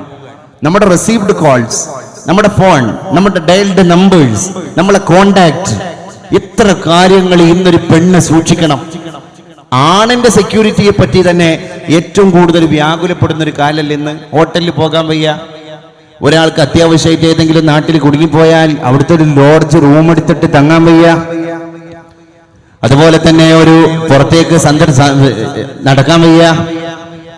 അതുപോലെ തന്നെ സംസാരിച്ചു കാണ്ട് ഏതെങ്കിലും മാളിലേക്ക് പോകുമ്പോ തന്നെ നമ്മൾ കാണാൻ you are under CCTV surveillance. ആണിന്റെ സെക്യൂരിറ്റി പോലും ചോദ്യം ചെയ്യപ്പെടുന്ന ലോകത്തിന്റെ മടിത്തട്ടിൽ പിന്നെ പെണ്ണിന്റെ സെക്യൂരിറ്റിയെ പറ്റി നമ്മൾ ചർച്ച ചെയ്യണോ? അപ്പൊ എത്ര ജാഗ്രതയോടുകൂടെയാണ് നമ്മുടെ സമൂഹം ജീവിക്കേണ്ടത് എന്ന് കൂടി നമ്മൾ ഇതിൻ്റെ ഭാഗമായിട്ട് അന്വേഷണം നടത്തേണ്ടതുണ്ട്. അടുത്ത പേജ് കൂടി ഞാൻ ഒന്നുകൂടി പെട്ടെന്ന് ഓടിച്ചു പോവുകയാണ്. ഇതിൽ പറയുന്നത്, അർദ്ധരാത്രി ആളൊഴിഞ്ഞ കൊച്ചി നഗരവീതിയിൽ പെട്രോളിങ്ങിനിടെ പോലീസ് ഒരു പയ്യനെ കണ്ടു. 16-17 വയസ്സ്, ആകെ ഒരു പരുങ്ങൽ. പയ്യന്റെ പോക്കറ്റിലെ മൊബൈൽ ഫോൺ പരിശോധിച്ചപ്പോൾ അരമണിക്കൂർ മുമ്പ് വന്ന ഒരു SMS സന്ദേശം ഇങ്ങനെ: വീട്ടിൽ എല്ലാവരും ഉറങ്ങി, പിറകിലെ വാതിൽ ലോക്ക് ചെയ്തിട്ടില്ല, അവിടെ ആരും ഉണ്ടാകില്ല. ആദ്യമൊക്കെ സന്ദേശം ആരുടേതാണെന്ന് പറയാൻ പയ്യൻ മടിച്ചു. പോലീസ് മുറയായപ്പോൾ സത്യം പുറത്തു വന്നു. 9ാം ക്ലാസ്സുകാരിയായ, സ്വന്തം ആ കുട്ടി പഠിക്കുന്ന അതേ സ്ഥാപനത്തിലെ 9ാം ക്ലാസ്സുകാരിയായ കാമുകിയുടെ SMS ആയിരുന്നു ഈ ആൺകുട്ടിയുടെ 16 വയസ്സായ പയ്യന്റെ മൊബൈലിന്റെ ഇൻബോക്സിലുള്ളത്. രാത്രി 10:30 മണിക്ക് കൊച്ചിയിലെ നഗരവീതിയിൽ അങ്ങനെ ഉഴപ്പി നടക്കുന്ന പയ്യനെ ഡൗട്ട് കുടുങ്ങിയപ്പോൾ എൻ്റെ മൊബൈൽ ഇങ്ങത്താ എന്ന് പറഞ്ഞ് തൻ്റെ കയ്യിലിരിക്കുന്ന മൊബൈൽ ഒന്ന് ചെക്ക് ചെയ്തപ്പോൾ ഉണ്ടാകാൻ പോകുന്ന അധോലോക വ്യാപകമാകാൻ പോകുന്ന ഒരു വലിയ ഭവിഷ്യത്തിനെ പോലീസ് കൈയോടെ പിടികൂടുകയാണ്. മലപ്പുറം ജില്ലയിൽ ഇങ്ങനത്തെ കുറച്ച് ഇഷ്യൂ ഒക്കെ വന്നിട്ടുണ്ട്. +1കാരിയായ അവിഹിതയായ ഒരു കുട്ടിയെ, സ്ഥലം പറയാൻ ഞാൻ ആഗ്രഹിക്കുന്നില്ല, അവിഹിതയായ ഒരു കുട്ടിയെ പ്രഗ്നൻസി ടെസ്റ്റ് നടത്താൻ ഡോക്ടർമാർ സ്ലിപ്പ് കൊടുത്തു വിട്ടത് മലപ്പുറം ജില്ലയിലാണ്. +1 പഠിക്കുന്ന അവിഹിതയായ കുട്ടിയുടെ കയ്യിൽ ഒരൊറ്റ മൊബൈൽ ഫോൺ ഉണ്ടായതിന്റെ പേരിൽ പ്രഗ്നൻസി ടെസ്റ്റ് നടത്തണം. കുട്ടിക്കുണ്ടായ വയറുവേദന സ്വാഭാവികമായ വയറുവേദനയില്ല, ഇത് അസ്വാഭാവികമായ വയറുവേദനയാണ്. അതുകൊണ്ട് പ്രഗ്നൻസി ടെസ്റ്റ് നടത്തണം. മാതാപിതാക്കളുടെ കൂടെ പ്രഗ്നൻസി ടെസ്റ്റിന് പോകുമ്പോ ഡോക്ടർ വന്നിട്ട് ഇപ്പുറത്ത് വന്നിട്ട് വാപ്പാനെ വിളിച്ചിട്ട് പറയാൻ, നിങ്ങളുടെ മകളുടെ പ്രഗ്നൻസി ടെസ്റ്റിന്റെ റിസൾട്ട് പോസിറ്റീവാണ്. വിവാഹാലോചനയുടെ പ്രപ്പോസൽ പോലും വീട്ടിന്റെ വരാന്തയിലേക്ക് വരാത്ത കുഞ്ഞു പെങ്ങളെ, നിന്റെ പ്രഗ്നൻസി ടെസ്റ്റ് എങ്ങനെ പോസിറ്റീവായി? തമാശ പറയാണോ? ഒന്ന് ചിന്തിക്കണ്ടേ? നമ്മളൊക്കെ ഏത് ലോകത്താണ് ജീവിച്ചു കൊണ്ടിരിക്കുന്നത്? അതുകൊണ്ട് പത്രത്തിന്റെ ക്ലിപ്പുകളുടെ തെളിവിലാണ് ഞാൻ ഈ വിഷയം നിങ്ങളുടെ മുമ്പിൽ ഡിസ്കസ് ചെയ്തുകൊണ്ടിരിക്കുന്നത്. മറ്റൊന്നുകൊണ്ടല്ല. ഒന്ന്, അമ്മമാർ അറിയുക, മക്കൾ ഔട്ട് ഓഫ്. ഇത് രണ്ടാമത്തെ ആ ഫീച്ചറിൽ വന്ന ഇതിൻ്റെ സെക്കൻഡ് പാർട്ടാണ്. ഇതിൽ പറയുന്നത് അവർ കാണാമറയത്തേക്ക് ഏക മകളുടെ മൊബൈൽ ഫോണിൽ വരുന്ന കോളുകൾ കാമുകൻ്റേതാണെന്ന് വൈകിയാണ് മാതാപിതാക്കൾ അറിഞ്ഞത്. നിരവധി മിസ്സിംഗ് കോളുകൾ അന്വേഷിച്ച പോലീസ് സംഘത്തിലെ അംഗമായ പിതാവ് കുട്ടിയെ കാര്യങ്ങൾ പറഞ്ഞ് ബോധ്യപ്പെടുത്തി. ഇനി അങ്ങനെയൊന്നും ഉണ്ടാവില്ലെന്ന് കുട്ടി സത്യം ചെയ്തു. മകളെ വിശ്വസിച്ച പിതാവ് മൊബൈൽ അവൾക്ക് തിരിച്ചു നൽകി. അതിന് താൻ വലിയ വില കൊടുക്കേണ്ടി വരുമെന്ന് ആ പിതാവ് അറിഞ്ഞില്ല. ഏക മകളെ കാണാതായതിൻ്റെ മനോവിഷമത്തിൽ നീറിക്കഴിയുന്നു. എല്ലാ സ്വപ്നങ്ങളും തകർന്നടിഞ്ഞ ആ മാതാപിതാക്കൾ ഇന്ന് അവരുടെ വീട്ടിൽ. സ്വാഭാവികമായ നമ്മൾക്ക് ഇന്ന് നാട്ടിൽ ഈ പത്രവാർത്ത വായിക്കുമ്പോൾ കട്ടൻ ചായ കുടിക്കുന്ന ലാഘവത്തോടു കൂടെയാണ് വായിക്കുന്നത്. കാരണം ഇതൊക്കെ ഒരു സിമ്പിൾ കേസായി മാറി. ഇപ്പൊ കഴിഞ്ഞ വർഷം വോഡഫോൺ എന്ന് പറയുന്ന ഒരു കമ്പനി FFO എന്ന് പറഞ്ഞ ഒരു ഓഫർ മുന്നോട്ട് വെച്ചിരുന്നു.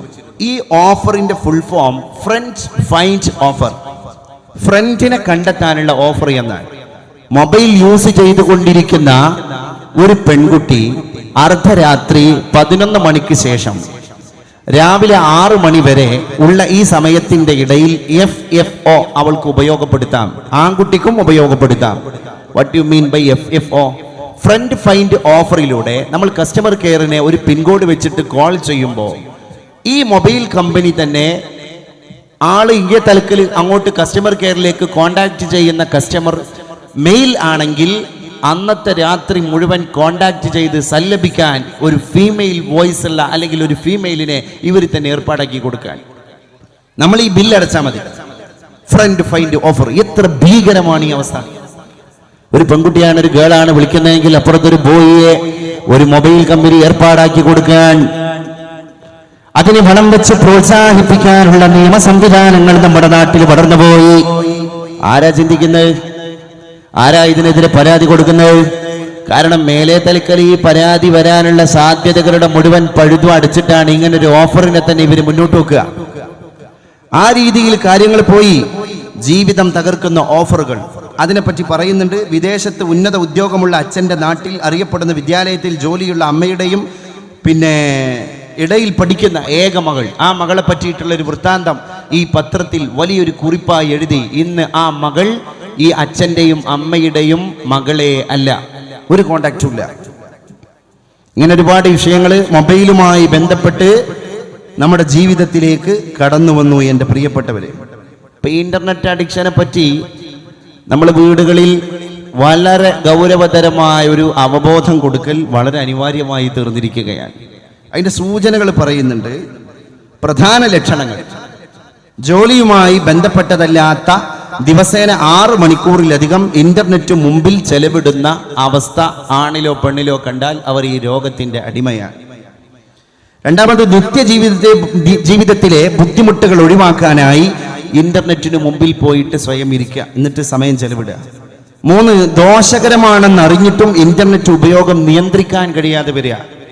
ഇപ്പോൾ ഫോർ എക്സാമ്പിൾ സീരിയൽ അല്ലെങ്കിൽ ഇത്തരത്തിലുള്ള സ്മാർട്ട് ഫോണുമായിട്ട് കോൾ ചെയ്യാൻ അല്ലാതെ തന്നെ സ്മാർട്ട് ഫോണിനെ മക്കളുണ്ടായിട്ടും മക്കളെ നോക്കാനുള്ള തിരക്കിൻ്റെ ഇടയിലും മക്കളെ നോക്കാനുള്ള തിരക്കിന് പോലും സമയം കണ്ടെത്താൻ സാധിക്കാത്ത നമ്മുടെ സഹോദരി സ്മാർട്ട് ഫോണുമായി എത്ര സമയം ചെലവിടാനും അവൾക്ക് വിഷമങ്ങളില്ല, തിരക്കിൻ്റെ പ്രശ്നമില്ല, സമയമില്ലാത്ത കുഴപ്പമില്ല.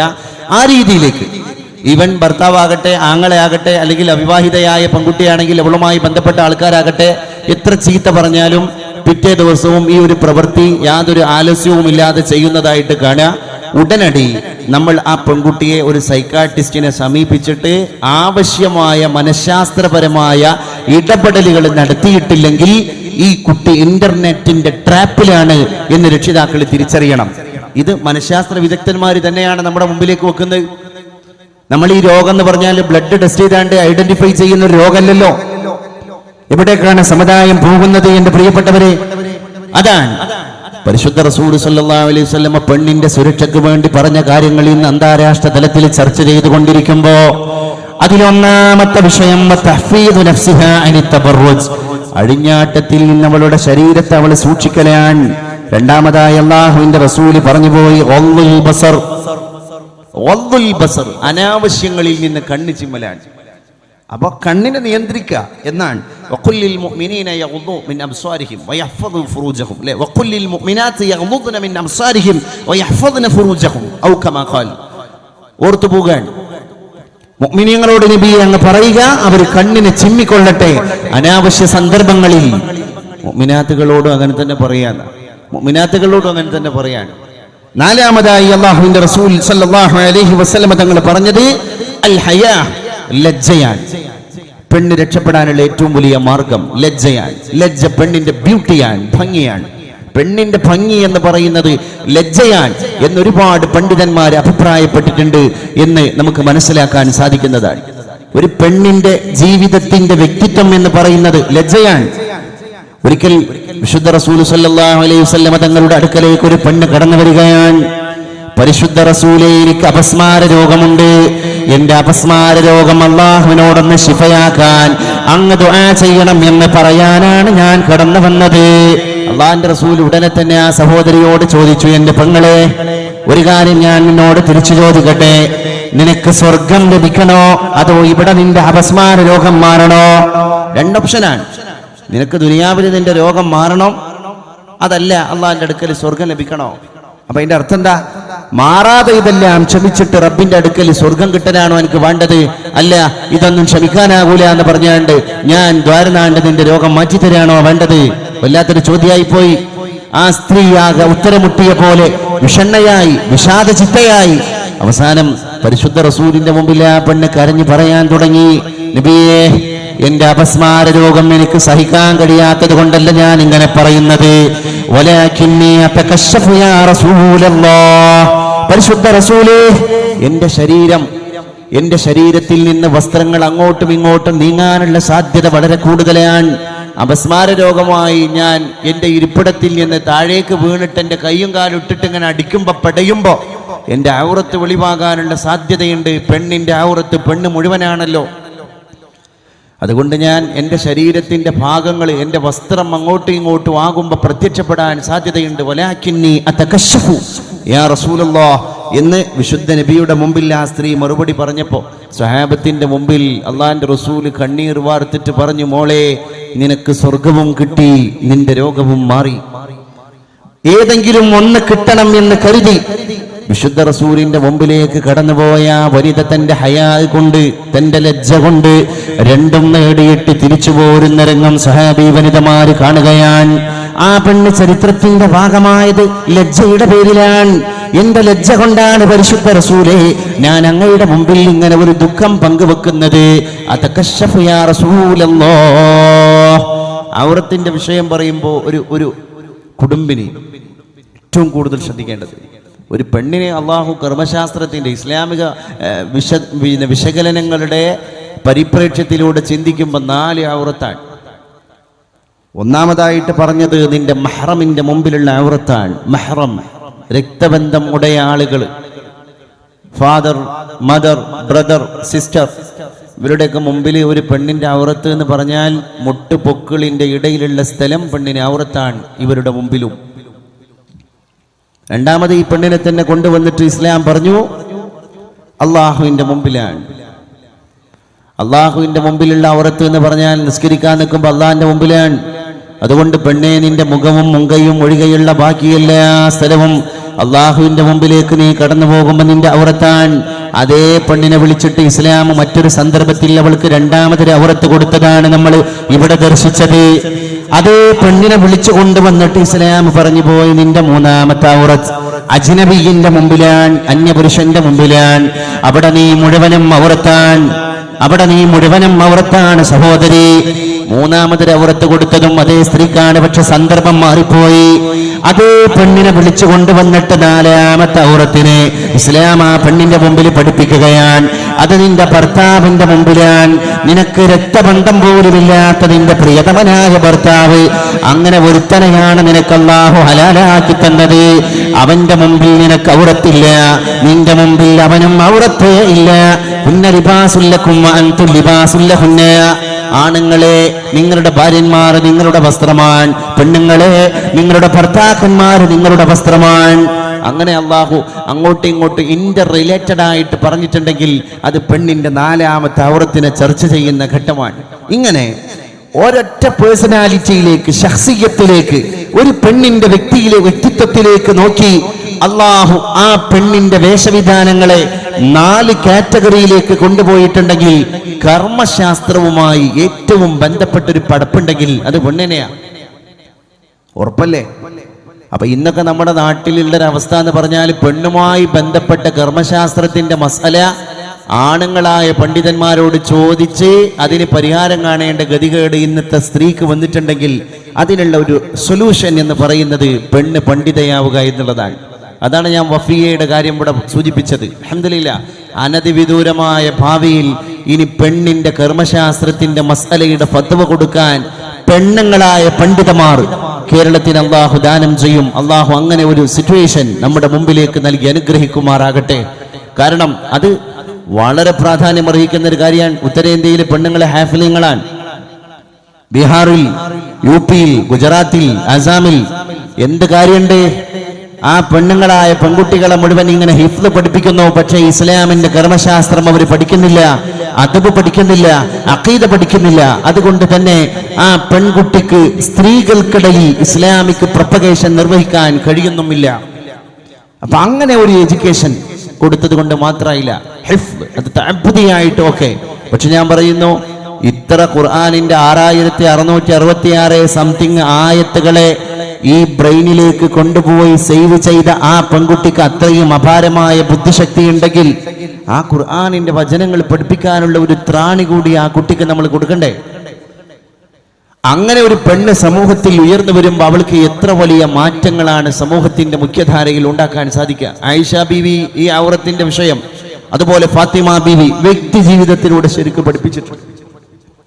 നമുക്കറിയാം, വിശുദ്ധ പ്രവാചകനായ ഭർത്താവായ നബി തിരുമേനി സല്ലല്ലാഹു അലൈഹി വആലിഹി വസഹബിഹി വസല്ലം അവിടുന്ന് വിട പറഞ്ഞു പോയപ്പോ അള്ളാന്റെ റസൂൽ മറവിട്ട് കിടക്കുന്നത് ആയിഷ ബീവിയുടെ കട്ടിലിന്റെ ചൂട്ടിൽ തന്നെയാണ്. ആയിഷ ബീവിയുടെ കട്ടിലിൽ പനി ബാധിച്ചിട്ട് പരിശുദ്ധ റസൂൽ കിടക്കുമ്പോ ആ കട്ടിലൊന്ന് നീക്കി വെച്ചിട്ട് അള്ളാന്റെ റസൂലിന്റെ ജനാസ ഇറക്കി വെച്ചത് അതേ സ്ഥലത്ത് തന്നെ 6 അടി മണ്ണുണ്ടാക്കിയിട്ടാണ്. അവിടെയാണ് പരിശുദ്ധ നായകൻ കിടക്കുന്നത്.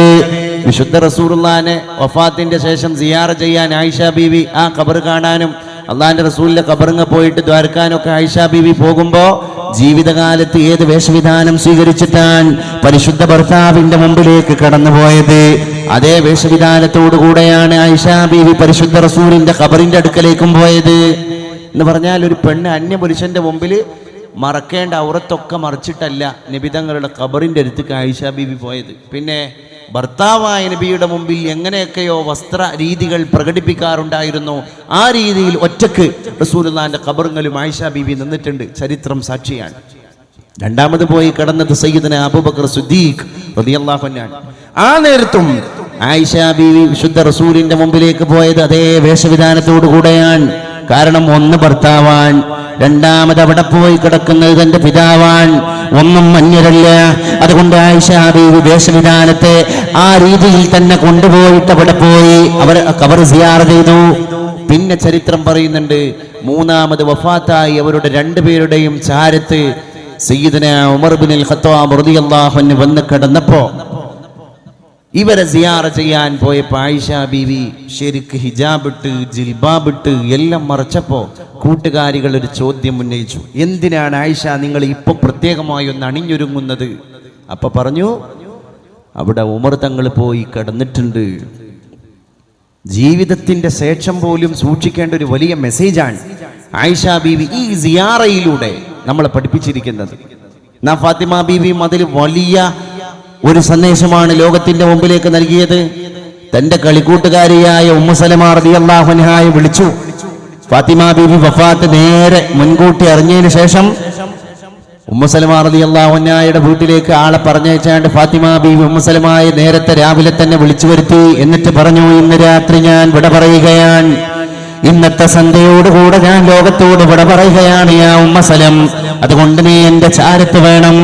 ഫാത്തിമ ബീവിയെ കുളിപ്പിച്ചു കൊടുക്കുന്നത് ഉമ്മു സലമ റളിയല്ലാഹു അൻഹയാണ്. എപ്പം? മയ്യത്ത് കുളിപ്പിക്കല്ല, അതിന്റെ മുമ്പ് തന്നെ കുളിക്കാൻ സഹായിച്ചു എന്നാ. ഞാൻ മരിക്കാൻ കിടക്കുകയാണ് ഉമ്മു സലമ, എന്റെ ശരീരത്തിൽ അഴുക്ക് പാടില്ല, മലക്കുകൾ ഈ വീട്ടിൽ വരാനിരിക്കാൻ.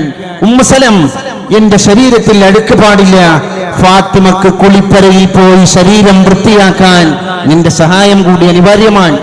മക്കൾക്ക് ഭക്ഷണം കൊടുത്തു. ഭർത്താവായ അലി റളിയല്ലാഹു അൻഹു പുറത്ത് ഇസ്ലാമിന്റെ ദഅവത്തിന് വേണ്ടി പോകാൻ നിൽക്കുമ്പോ ഭാര്യയായ ഫാത്തിമ കയ്യാണ്ട് പിടിച്ചിട്ട് പറഞ്ഞു, ഇന്ന് പോകാൻ പാടില്ല. അലി റളിയല്ലാഹു അൻഹു ചോദിക്കുന്നുണ്ട്, ചരിത്രത്തിൽ ആ ഭാര്യയും ഭർത്താവും ഇത്ര ഉദ്വേഗജനകമായ ഒരു ചർച്ചയിലേക്ക് കടന്നുപോയ സന്ദർഭം മറ്റൊന്നില്ല. അവർ തമാശ പറയുന്ന കളിക്കൂട്ടുകാരെ പോലെ ജീവിച്ച ദമ്പതികളാണ്. പക്ഷേ ആ നേരം ഭർത്താവിന്റെ കൈ പിടിച്ചിട്ട് ഭാര്യ പറഞ്ഞുപോയി, യാ അലി, ഇന്ന് ഇസ്ലാമിക പ്രബോധനമാണെങ്കിലും ശരി, അങ്ങ് പുറത്തു പോകാൻ പാടില്ല. ഫാത്തിമ പോയിട്ട് അങ്ങേക്ക് പോകാം. അലി റളിയല്ലാഹു അൻഹു അത്ഭുത പരതന്ത്രനായി, എന്താണ് ഫാത്തിമ നീ പറയുന്നത്?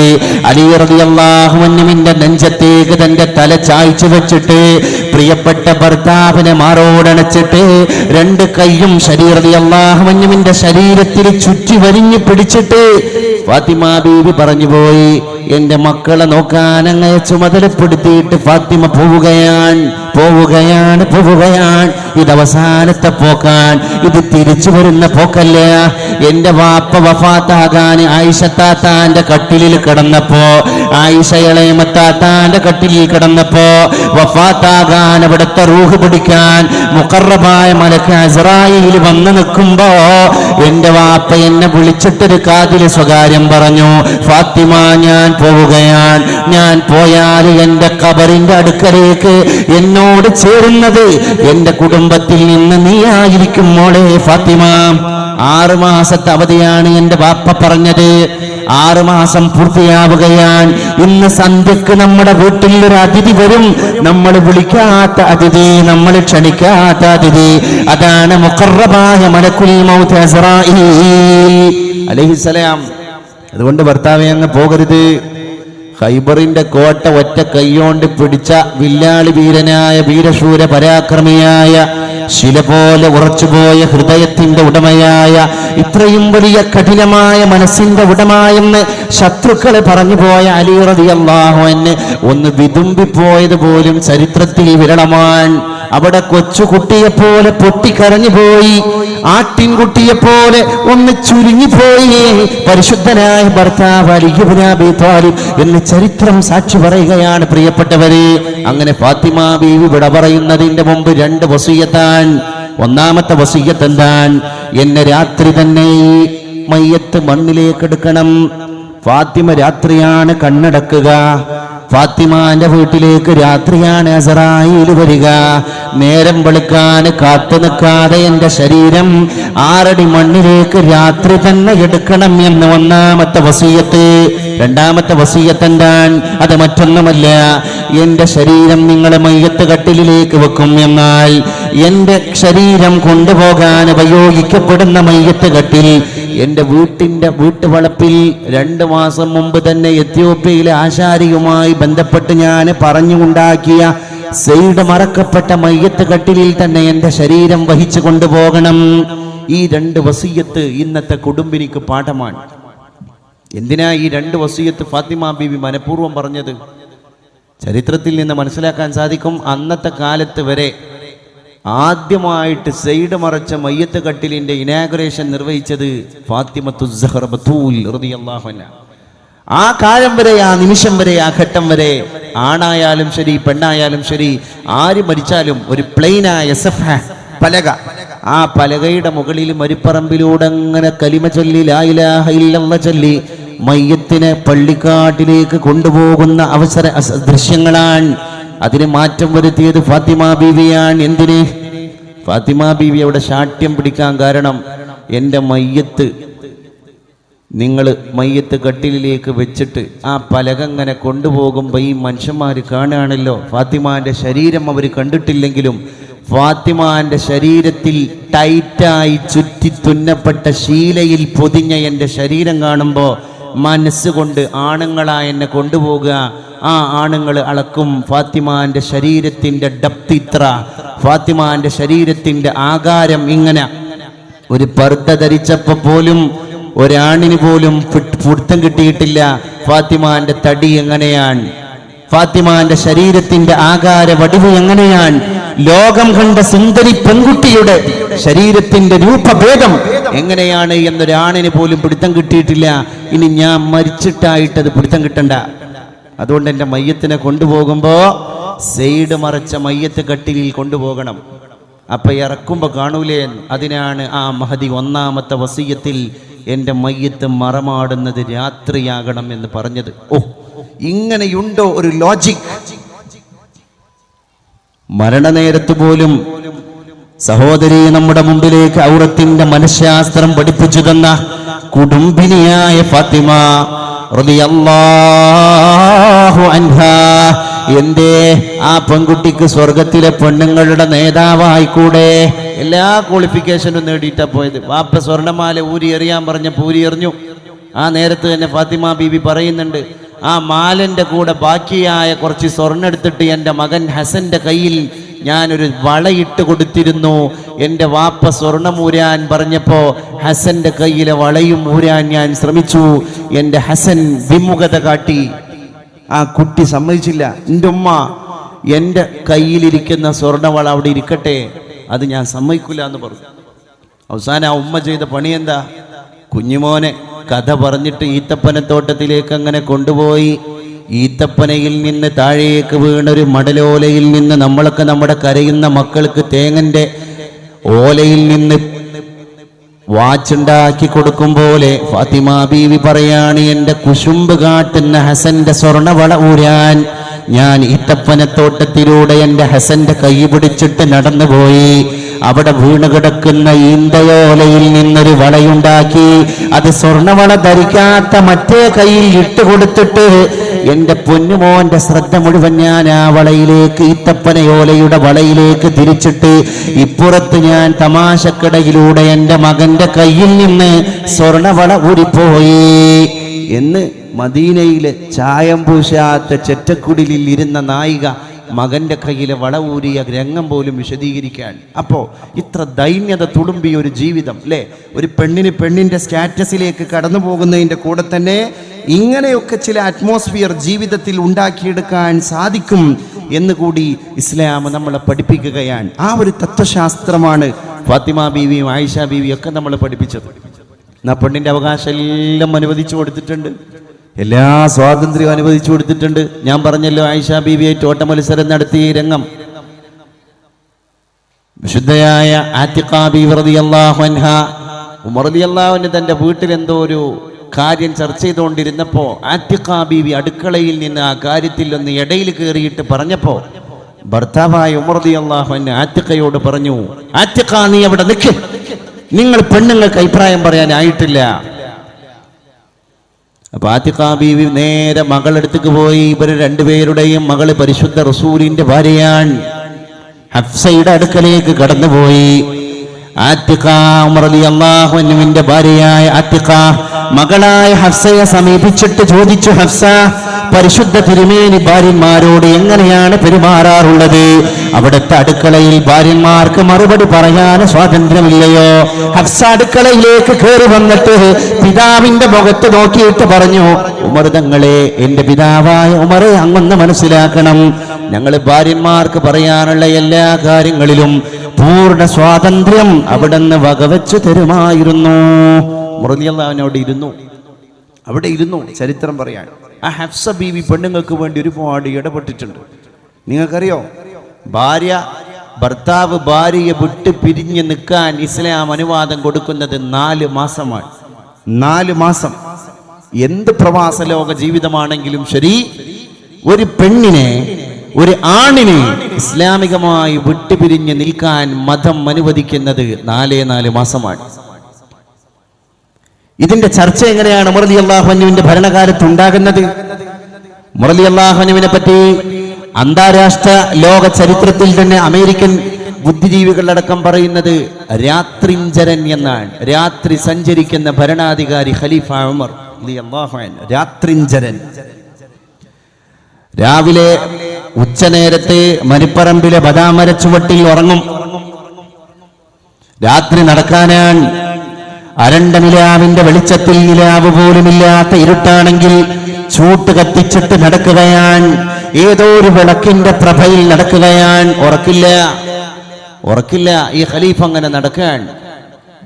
അരണ്ട നിലാവിന്റെ വെളിച്ചത്തിൽ ഇങ്ങനെ തന്റെ പ്രജകരുടെ ഭരണീയരുടെ ക്ഷേമൈശ്വര്യങ്ങൾ അറിയാൻ വേണ്ടി അങ്ങനെ രാത്രി അർദ്ധരാത്രി കഴിഞ്ഞതിന് ശേഷം അങ്ങനെ നടക്കുമ്പോഴാണ് വീട്ടിന്റെ ഏതോ ഒരു വീടിന്റെ ചെറ്റക്കുടിലിന്റെ തുറന്നിട്ട ജനാലയുടെ ഉള്ളിലൂടെ അകത്ത മണിയറയിൽ നിന്ന് ഒറ്റക്ക് കിടക്കുന്ന ഒരു പെണ്ണിന്റെ ശബ്ദം ഒരു കവിതയായി പുറത്തേക്ക് വരുന്നത്. ലഖദ് ഹാത്വാല ഹാദൽ ലൈലു വസ്വറ ജാനിബുഹു വഫറഖനി അല്ലാ ഖലീല ഉലൈബുഹു. ഈ രാത്രി വല്ലാത്തൊരു രാത്രിയായിരിക്കുകയാണ്. ഈ രാത്രിയുടെ ദൈർഘ്യം എനിക്ക് കൂടിയിരിക്കുകയാണ്. ഇതിന്റെ എല്ലാം ഉത്തരവാദി ഖലീഫ ഉമറാൻ. വിവാഹിതയായ എന്നെ ഈ മണിയറയിൽ ഇട്ടേച്ചിട്ട് ഉമറിന്റെ സൈന്യാധിപനായി എന്റെ ഭർത്താവ് രാജ്യത്തിന്റെ അതിർത്തി കാക്കാൻ കടന്നു പോയിരിക്കുകയാണ്. പടച്ച തമ്പുരാനെ, ഇന്നത്തെ രാത്രി നേരം വെളുക്കുവോളം സല്ലപിക്കാൻ ഒരാളില്ലാതെ, ഒരു കൂട്ടുകാരനില്ലാതെ എന്റെ തലയിണയോട് രഹസ്യം പറഞ്ഞിട്ട് ഒറ്റക്ക് കിടക്കുകയാണ് ഞാൻ. ആരാണ് ഈ കവിത പാടുന്നത്? ഉമർ ഇബ്നുൽ ഖത്താബ് റളിയല്ലാഹു അൻഹുവിന്റെ സൈന്യാധിപനായിട്ട് രാജ്യത്തിന്റെ അതിർത്തി കാക്കാൻ, ആയുധം പിടിച്ചിട്ട് കാവലിരിക്കാൻ നിയോഗിക്കപ്പെട്ട സൈനികന്റെ ഭാര്യയാണ്. ഉമർ റളിയല്ലാഹു അൻഹു ആകസ്മികമായിട്ടാണ് ആ വീട്ടിന്റെ പാർശ്വഭാഗത്തിലൂടെ കടന്നു പോകുന്നത്. ഈ കവിതയാണ് കേൾക്കുന്നത്. തുറന്നിട്ട ജനാലയുടെ ഉള്ളിൽ നിന്ന് പുറത്തേക്ക് വരുന്ന കവിത. ഉമർ റളിയല്ലാഹു അൻഹുവിന്റെ കർണപുടങ്ങളിൽ അലതല്ലി. അടുത്ത പ്രഭാതം പൊട്ടിവിടരാൻ അക്ഷമനായി കാത്തു നിൽക്കുകയാണ്. അവസാനം വീട്ടിൽ പോയി ഭാര്യ ആത്തിക ബീവിയോട് ചർച്ച ചെയ്തു. ആത്തികയോട് പറഞ്ഞു, എൻ്റെ പ്രിയപ്പെട്ട സഹധർമ്മിണി, എനിക്കൊരു പരിഹാരം വേണം. ഒരാണിനെ വിട്ട് ഒരു പെണ്ണിന് നിൽക്കാനുള്ള കാലാവധി നിങ്ങൾ പെണ്ണുങ്ങന്മാര് തീരുമാനിച്ചിട്ട് ഉമറിന്റെ മുമ്പിൽ പറഞ്ഞു തരണം. അത് ഇസ്ലാമിന്റെ ഫത്വയാകാൻ പോവുകയാണ്. അതുകൊണ്ട് കരുതി വേണം പറയാൻ. ആത്തിഖ ബീവി പറഞ്ഞുപോയി, അത് ഭാര്യയായി ഞാൻ പറയുന്നതിനേക്കാൾ ഭേദം പണ്ഡിതയായ നമ്മുടെ പൊന്നുമോൾ ഹഫ്സ പറയലാൻ. ഹഫ്സയെ വിളിച്ചു വരുത്താൻ ഹഫ്സ കടന്നു വന്നു. പ്രിയപ്പെട്ട ഭരണാധികാരി പിതാവിന്റെ മുമ്പിലേക്ക് ഒരു ഭരണാധികാരിയായ മകളുടെ റോളിൽ അല്ലാതെ ഒരു സാധാരണ പെണ്ണിന്റെ റോളിൽ ഹഫ്സ കടന്നു വരികയാണ്. ഹഫ്സയോട് ചോദിച്ചു, മോളെ ഹഫ്സ, ഞാനൊരു പെണ്ണിന്റെ വിഷയത്തിൽ മസ്അല ചോദിക്കാനാണ് കടന്നു വന്നത്. നീയും ഒരു പെണ്ണിന്റെ അനുയായിയാണ്. അതുകൊണ്ട് ഹഫ്സ, ഭർത്താവില്ലാതെ ഒരു പെണ്ണിന് എത്ര കാലം നിൽക്കാൻ കഴിയും എന്ന് നീ ഒരു പെണ്ണിന്റെ പരിധിയിൽ നിന്നിട്ട് മറുപടി പറയണം. ഉമറിന്റെ മകളായിട്ടുള്ള മറുപടി വേണ്ട ഹഫ്സ, നീ ഒരു പെണ്ണിന്റെ മെമ്പറായിട്ടുള്ള മറുപടി മതി. ഹഫ്സ പറയുകയാണ്, എനിക്ക് സാവകാശം വേണം ഖലീഫ, അങ്ങന്റെ പിതാവാൻ, ഇവിടെ എനിക്ക് സാവകാശം വേണം. അറേബ്യയിലെ പെണ്ണുങ്ങളോട് ഹഫ്സ ബീബി മുഷാവറ നടത്താൻ 4 മാസം തൊള്ളോണ്ട് പറയാൻ മടി വന്നപ്പോ ഉമർ റളിയല്ലാഹു അൻഹു പറയാൻ, സദസ്സിൽ വെച്ചിട്ട് എൻ്റെ ഹഫ്സ കൈ ഇങ്ങനെ ഉയർത്തി. ഞാൻ എണ്ണിയപ്പോ 4 വിരലാണ്. ആത്തിഖ വിശദീകരണം തന്നു, എൻ്റെ പ്രിയപ്പെട്ട ഭാര്യ, നമ്മുടെ പൊന്നുമോള് കൈയുയർത്തിയതിൽ 4 വിരലാണെങ്കിൽ 4 മാസമാണ്. അന്ന് ഇസ്ലാം കണ്ട ഏറ്റവും വലിയൊരു ഡിക്ലറേഷൻ ഇസ്ലാമിന്റെ സിരാമണ്ഡലത്തിന്റെ സിംഹാസനത്തിൽ വെച്ച് മുടങ്ങുകയാണ്. അത് ലോക ആചാര്യന്മാർ ഏറ്റെടുക്കുകയാണ്. 4 മാസം. ആ 4 മാസത്തിന്റെ അപ്പുറം ഉമറിന്റെ രാജ്യത്തിന്റെ സാമ്രാജ്യത്തിന്റെ അതിർത്തി കാക്കാൻ ആരൊക്കെയാണോ അതിർവരമ്പുകളിൽ കാവൽ നിൽക്കുന്നത്, ആ സൈന്യാധിപന്മാർ തിരിച്ചു വരണം. തന്റെ ഭാര്യന്മാരോട് നീതി പുലർത്തണം. അവർ കുടുംബത്തിലേക്ക് മടങ്ങിപ്പോകണം. ഇസ്ലാമിന്റെ ഡിക്ലറേഷനാണ്. ആരാ വില കൊടുക്കുന്നത് അല്ലേ? ശരിയാണ്. ജോലിഭാരത്തിന്റെ പേരിലല്ലേ, സാഹചര്യത്തിന്റെ പേരിലല്ലേ? ഒരു സാഹചര്യം പറയാനും ഇവിടെ ഓപ്ഷനില്ല. പ്രിയപ്പെട്ടവരെ, അങ്ങനെ ഒരുപാട് ഉത്തരവാദിത്തങ്ങൾ. അതുകൊണ്ടാണ് ഈ ചരിത്രം എൻ്റെ വിഷയത്തിന്റെ ഭാഗമായി എനിക്ക് ഈ സദസ്സിന്റെ മുമ്പിൽ പങ്കുവെക്കൽ നിർബന്ധമാണ് എന്നതുകൊണ്ടാണ്.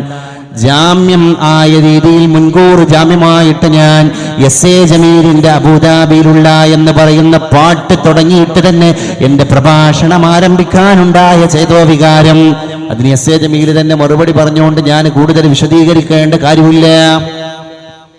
ശരിക്കും പറഞ്ഞിട്ടുണ്ട്.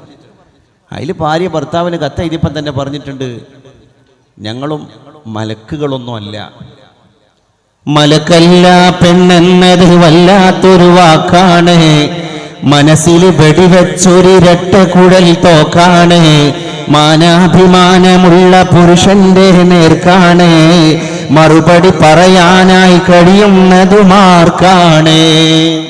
ഞാൻ ആ ഭാഗം വിടുകയാണ്.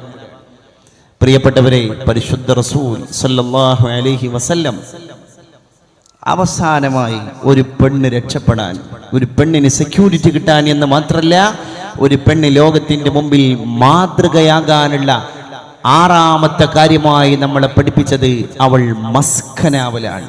മസ്കൻ, what you mean by the word മസ്കൻ? മസ്കൻ എന്ന അറബി വാക്കിന്റെ അർത്ഥം വീട്, ഒരു നിർഭയത്വത്തിന്റെ കേന്ദ്രം എന്നാണ്. അറബിയിൽ എന്തുകൊണ്ടാണ് വീടിന് മസ്കൻ എന്ന് പേര് വെക്കാൻ കാരണം? ഒരു വീട് എന്ന് പറഞ്ഞാൽ സ്ട്രക്ചർ ആയാൽ മാത്രം പോരാ, വീടിന്റെ ഫംഗ്ഷനും നടക്കണം. മഴയിൽ നിന്ന് അഭയം, വെയിലിൽ നിന്ന് അഭയം, കള്ളന്മാരിൽ നിന്ന് അഭയം, കൊള്ളക്കാരിൽ നിന്ന് അഭയം. ആ വീട്ടിൽ കയറി കഥകടച്ചു കഴിഞ്ഞാൽ നിർഭയം. ഈ ഒരു അറ്റ്മോസ്ഫിയർ വീടുണ്ടാക്കിയോ അത് മസ്കനാണ്. ആ പ്രയോഗമാണ് ഭാര്യയെ പറ്റി ഖുർആൻ നടത്തിയത്. അവൾ നിന്റെ മസ്കനാണ്.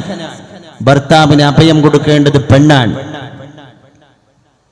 അല്ലാഹു പറഞ്ഞു, ബിസ്മില്ലാഹിർ റഹ്മാനിർ റഹീം, ومن آياته أن خلق لكم من أنفسكم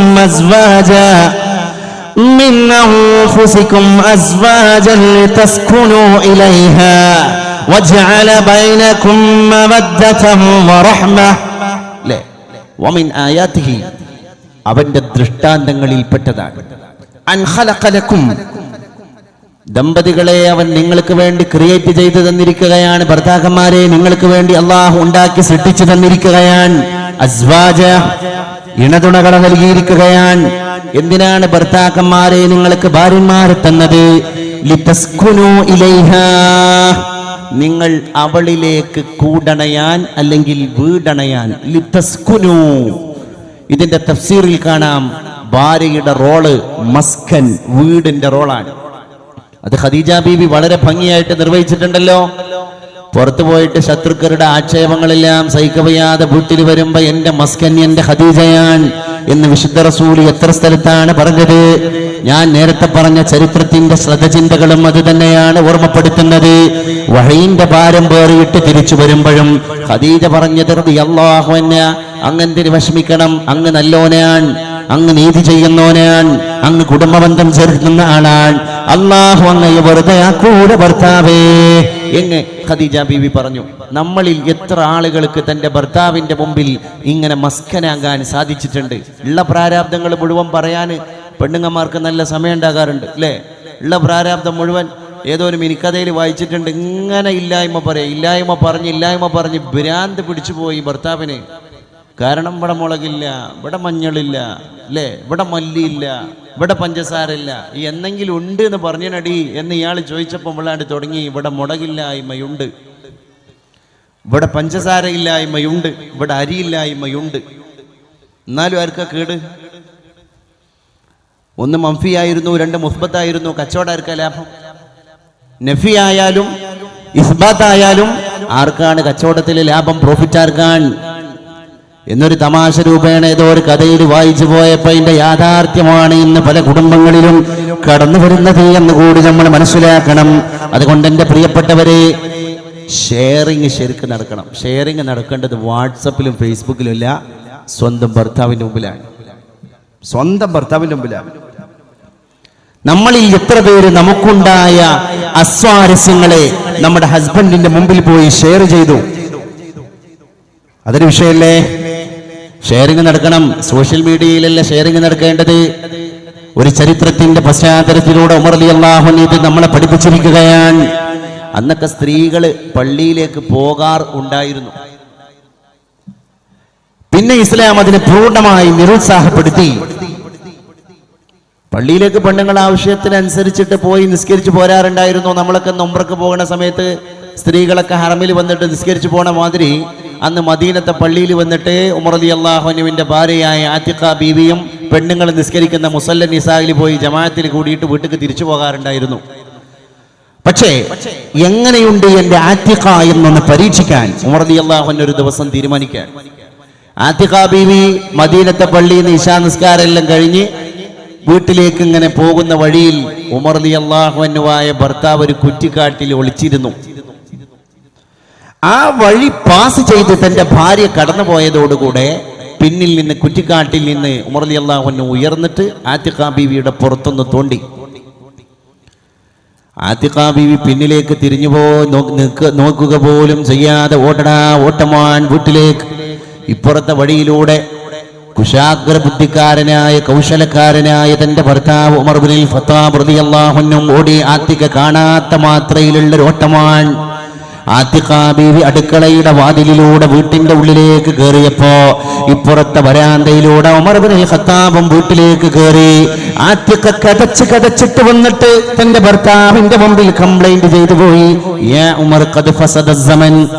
എന്താന്ന് പോലും അറിയാത്ത രീതിയിൽ എല്ലാം അറിയാത്ത മട്ട് അഭിനയിച്ചിട്ട് ഉമർ റളിയല്ലാഹു അൻഹു ഇങ്ങനെ നിന്നു. എന്താ ആതിഖ പ്രശ്നം? കതച്ചിട്ട് എന്തോ പറയുന്നുണ്ടല്ലോ, എന്താ നീ പറയുന്നത്? ആതിഖ ബീവി രണ്ടാമതും പറഞ്ഞു പോയി, യാ ഉമർ, എന്റെ ഭർത്താവായ ഉമറേ, ഖദ് ഫസദ സമൻ, ഈ കാലം വളരെ മോശമായിരിക്കുകയാണ്. ഇനി മുതൽ ആതിഖ പള്ളിക്ക് പോണ പ്രശ്നമില്ല. ഉമർ റളിയല്ലാഹു അൻഹു ചിരിച്ചു. ഇതിൽ ഉമർ റളിയല്ലാഹു അൻഹു പറഞ്ഞു, എന്റെ ഭാര്യ ഇപ്പോഴും എന്റെ ഭാര്യ തന്നെയാണ്. രണ്ട് കാര്യങ്ങളാണ് ഉമർ റളിയല്ലാഹു അൻഹു ഇവിടെ പരീക്ഷണം നടത്തിയത്. ഒന്ന്, പെണ്ണിന്റെ സെക്യൂരിറ്റി. ഒന്ന്, ആതിഖ ബീവിയെ രാത്രിയിലെ ഒറ്റക്കുള്ള സഞ്ചാരം എന്താകും എന്നതിന്റെ ഇമ്പാക്റ്റ് പഠിപ്പിക്കലാണ്. രണ്ടാമത്തെ കാര്യം തന്റെ ഭാര്യയെ പരീക്ഷിക്കലാണ്. അതെന്താണ്?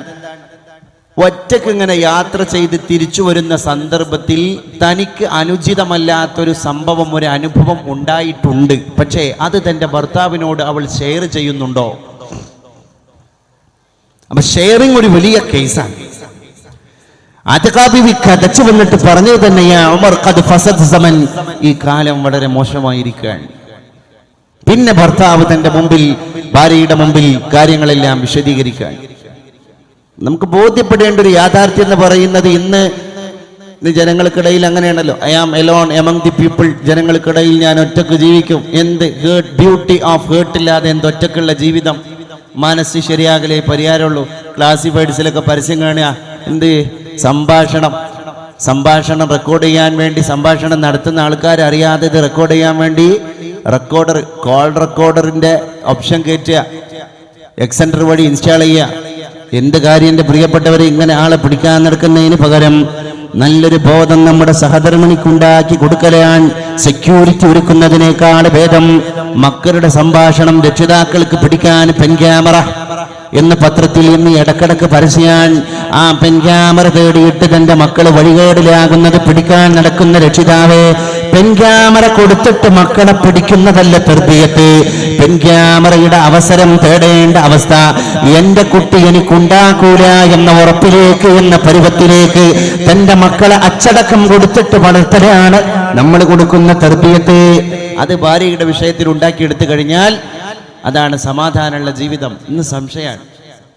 അങ്ങോട്ടും ഇങ്ങോട്ടും ഒന്ന് ചിന്തിച്ചു നോക്കി, കുടുംബ ജീവിതത്തിൽ എന്തെങ്കിലും ഒരു റാഹത്തുണ്ടോ? വെറുതെ സംശയങ്ങളല്ല. കാരണം സാഹചര്യം സംശയിക്കാൻ അനുചിതമായ സാഹചര്യമായി പോയതും ഇതിൻ്റെ ഒരു പ്രധാന കാര്യമാണ് എന്നുകൂടി നമ്മൾ വിലയിരുത്തേണ്ടതുണ്ട്. പ്രിയപ്പെട്ടവരെ, പരിശുദ്ധ റസൂൽ സല്ലല്ലാഹു അലൈഹി വസല്ലം അവസാനമായി ഒരു പെണ്ണ് രക്ഷപ്പെടാൻ, ഒരു പെണ്ണിന് സെക്യൂരിറ്റി കിട്ടാൻ എന്ന് മാത്രമല്ല, ഒരു പെണ്ണ് ലോകത്തിന്റെ മുമ്പിൽ മാതൃകയാകാനുള്ള ആറാമത്തെ കാര്യമായി നമ്മളെ പഠിപ്പിച്ചത് അവൾ മസ്കനാവലാണ്. മസ്കൻ, what you mean by the word മസ്കൻ? മസ്കൻ എന്ന അറബി വാക്കിന്റെ അർത്ഥം വീട്, ഒരു നിർഭയത്വത്തിന്റെ കേന്ദ്രം എന്നാണ്. അറബിയിൽ എന്തുകൊണ്ടാണ് വീടിന് മസ്കൻ എന്ന് പേര് വെക്കാൻ കാരണം?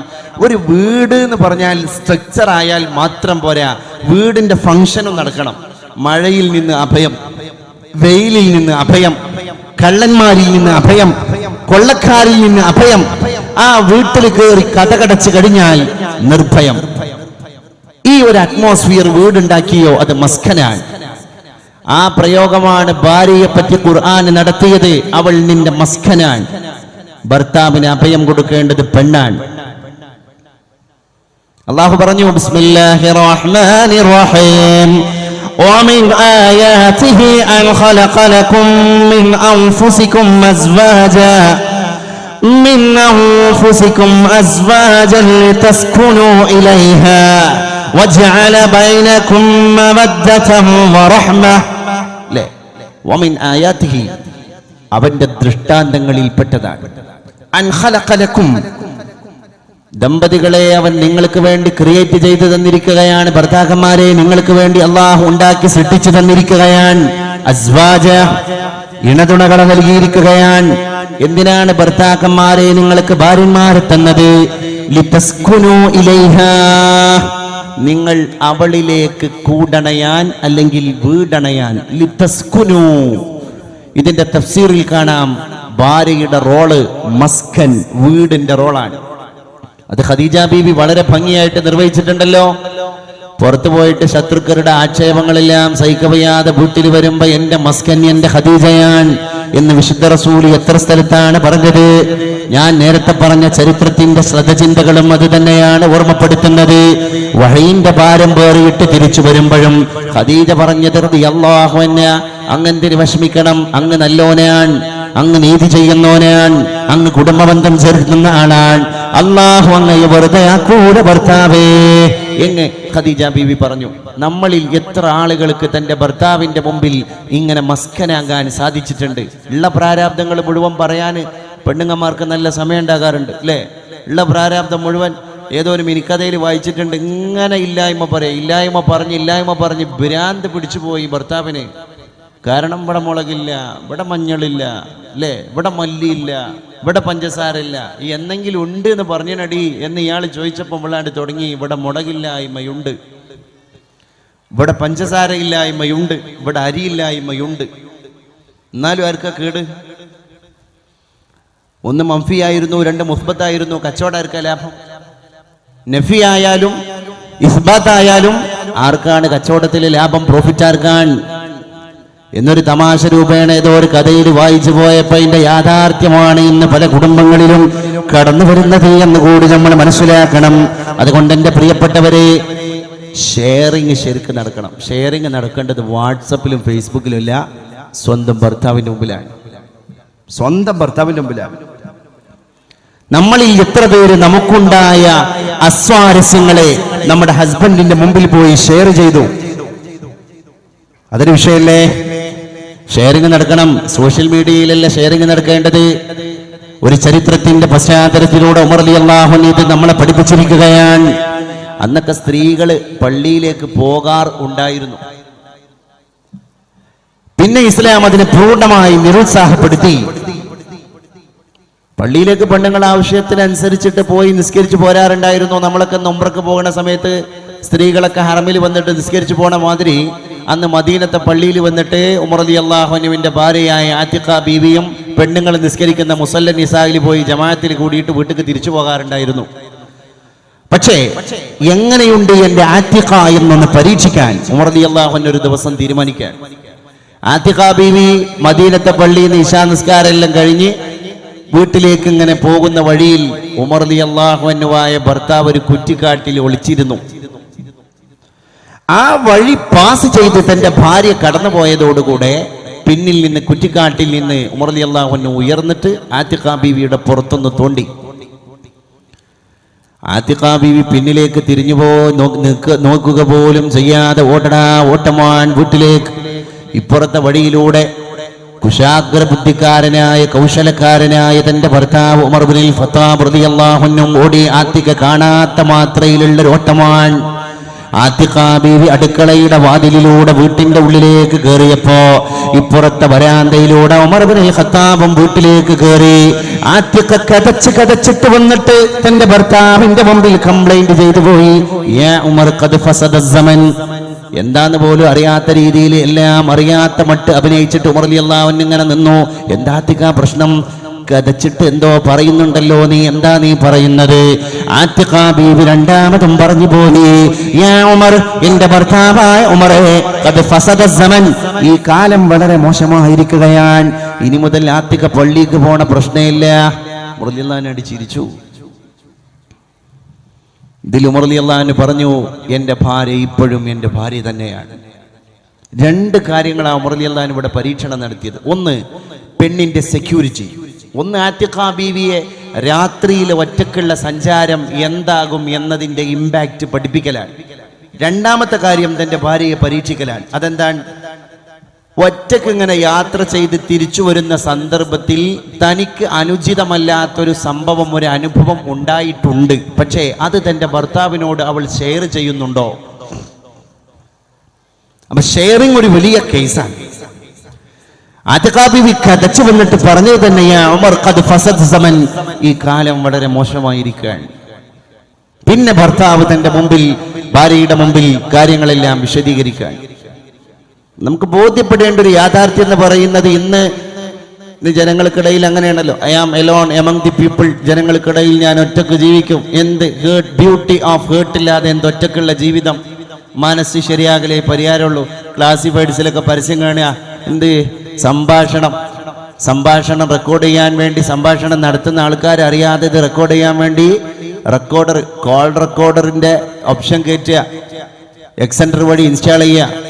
എന്ത് കാര്യം എൻ്റെ പ്രിയപ്പെട്ടവരെ, ഇങ്ങനെ ആളെ പിടിക്കാൻ നടക്കുന്നതിന് പകരം നല്ലൊരു ബോധം നമ്മുടെ സഹധർമ്മിണിക്കുണ്ടാക്കി കൊടുക്കലാണ് സെക്യൂരിറ്റി ഒരുക്കുന്നതിനേക്കാൾ ഭേദം. മക്കളുടെ സംഭാഷണം രക്ഷിതാക്കൾക്ക് പിടിക്കാൻ പെൻ ക്യാമറ എന്ന് പത്രത്തിൽ ഇന്ന് ഇടക്കിടക്ക് പരസ്യാൻ, ആ പെൻ ക്യാമറ തേടിയിട്ട് തന്റെ മക്കൾ വഴികേടിലാകുന്നത് പിടിക്കാൻ നടക്കുന്ന രക്ഷിതാവേ, പെൻ ക്യാമറ കൊടുത്തിട്ട് മക്കളെ പിടിക്കുന്നതല്ല തർബിയത്ത്. പെൻ ക്യാമറയുടെ അവസരം തേടേണ്ട അവസ്ഥ എന്റെ കുട്ടി എനിക്കുണ്ടാക്കൂല എന്ന ഉറപ്പിലേക്ക്, എന്ന പരുവത്തിലേക്ക് തന്റെ മക്കളെ അച്ചടക്കം കൊടുത്തിട്ട് വളർത്തലാണ് നമ്മൾ കൊടുക്കുന്ന തർബിയത്ത്. അത് ഭാര്യയുടെ വിഷയത്തിൽ ഉണ്ടാക്കിയെടുത്തു കഴിഞ്ഞാൽ അതാണ് സമാധാനമുള്ള ജീവിതം. ഇന്ന് സംശയമാണ്. അങ്ങോട്ടും ഇങ്ങോട്ടും ഒന്ന് ചിന്തിച്ചു നോക്കി, കുടുംബ ജീവിതത്തിൽ എന്തെങ്കിലും ഒരു റാഹത്തുണ്ടോ? വെറുതെ സംശയങ്ങളല്ല. കാരണം സാഹചര്യം സംശയിക്കാൻ അനുചിതമായ സാഹചര്യമായി പോയതും ഇതിൻ്റെ ഒരു പ്രധാന കാര്യമാണ് എന്നുകൂടി നമ്മൾ വിലയിരുത്തേണ്ടതുണ്ട്.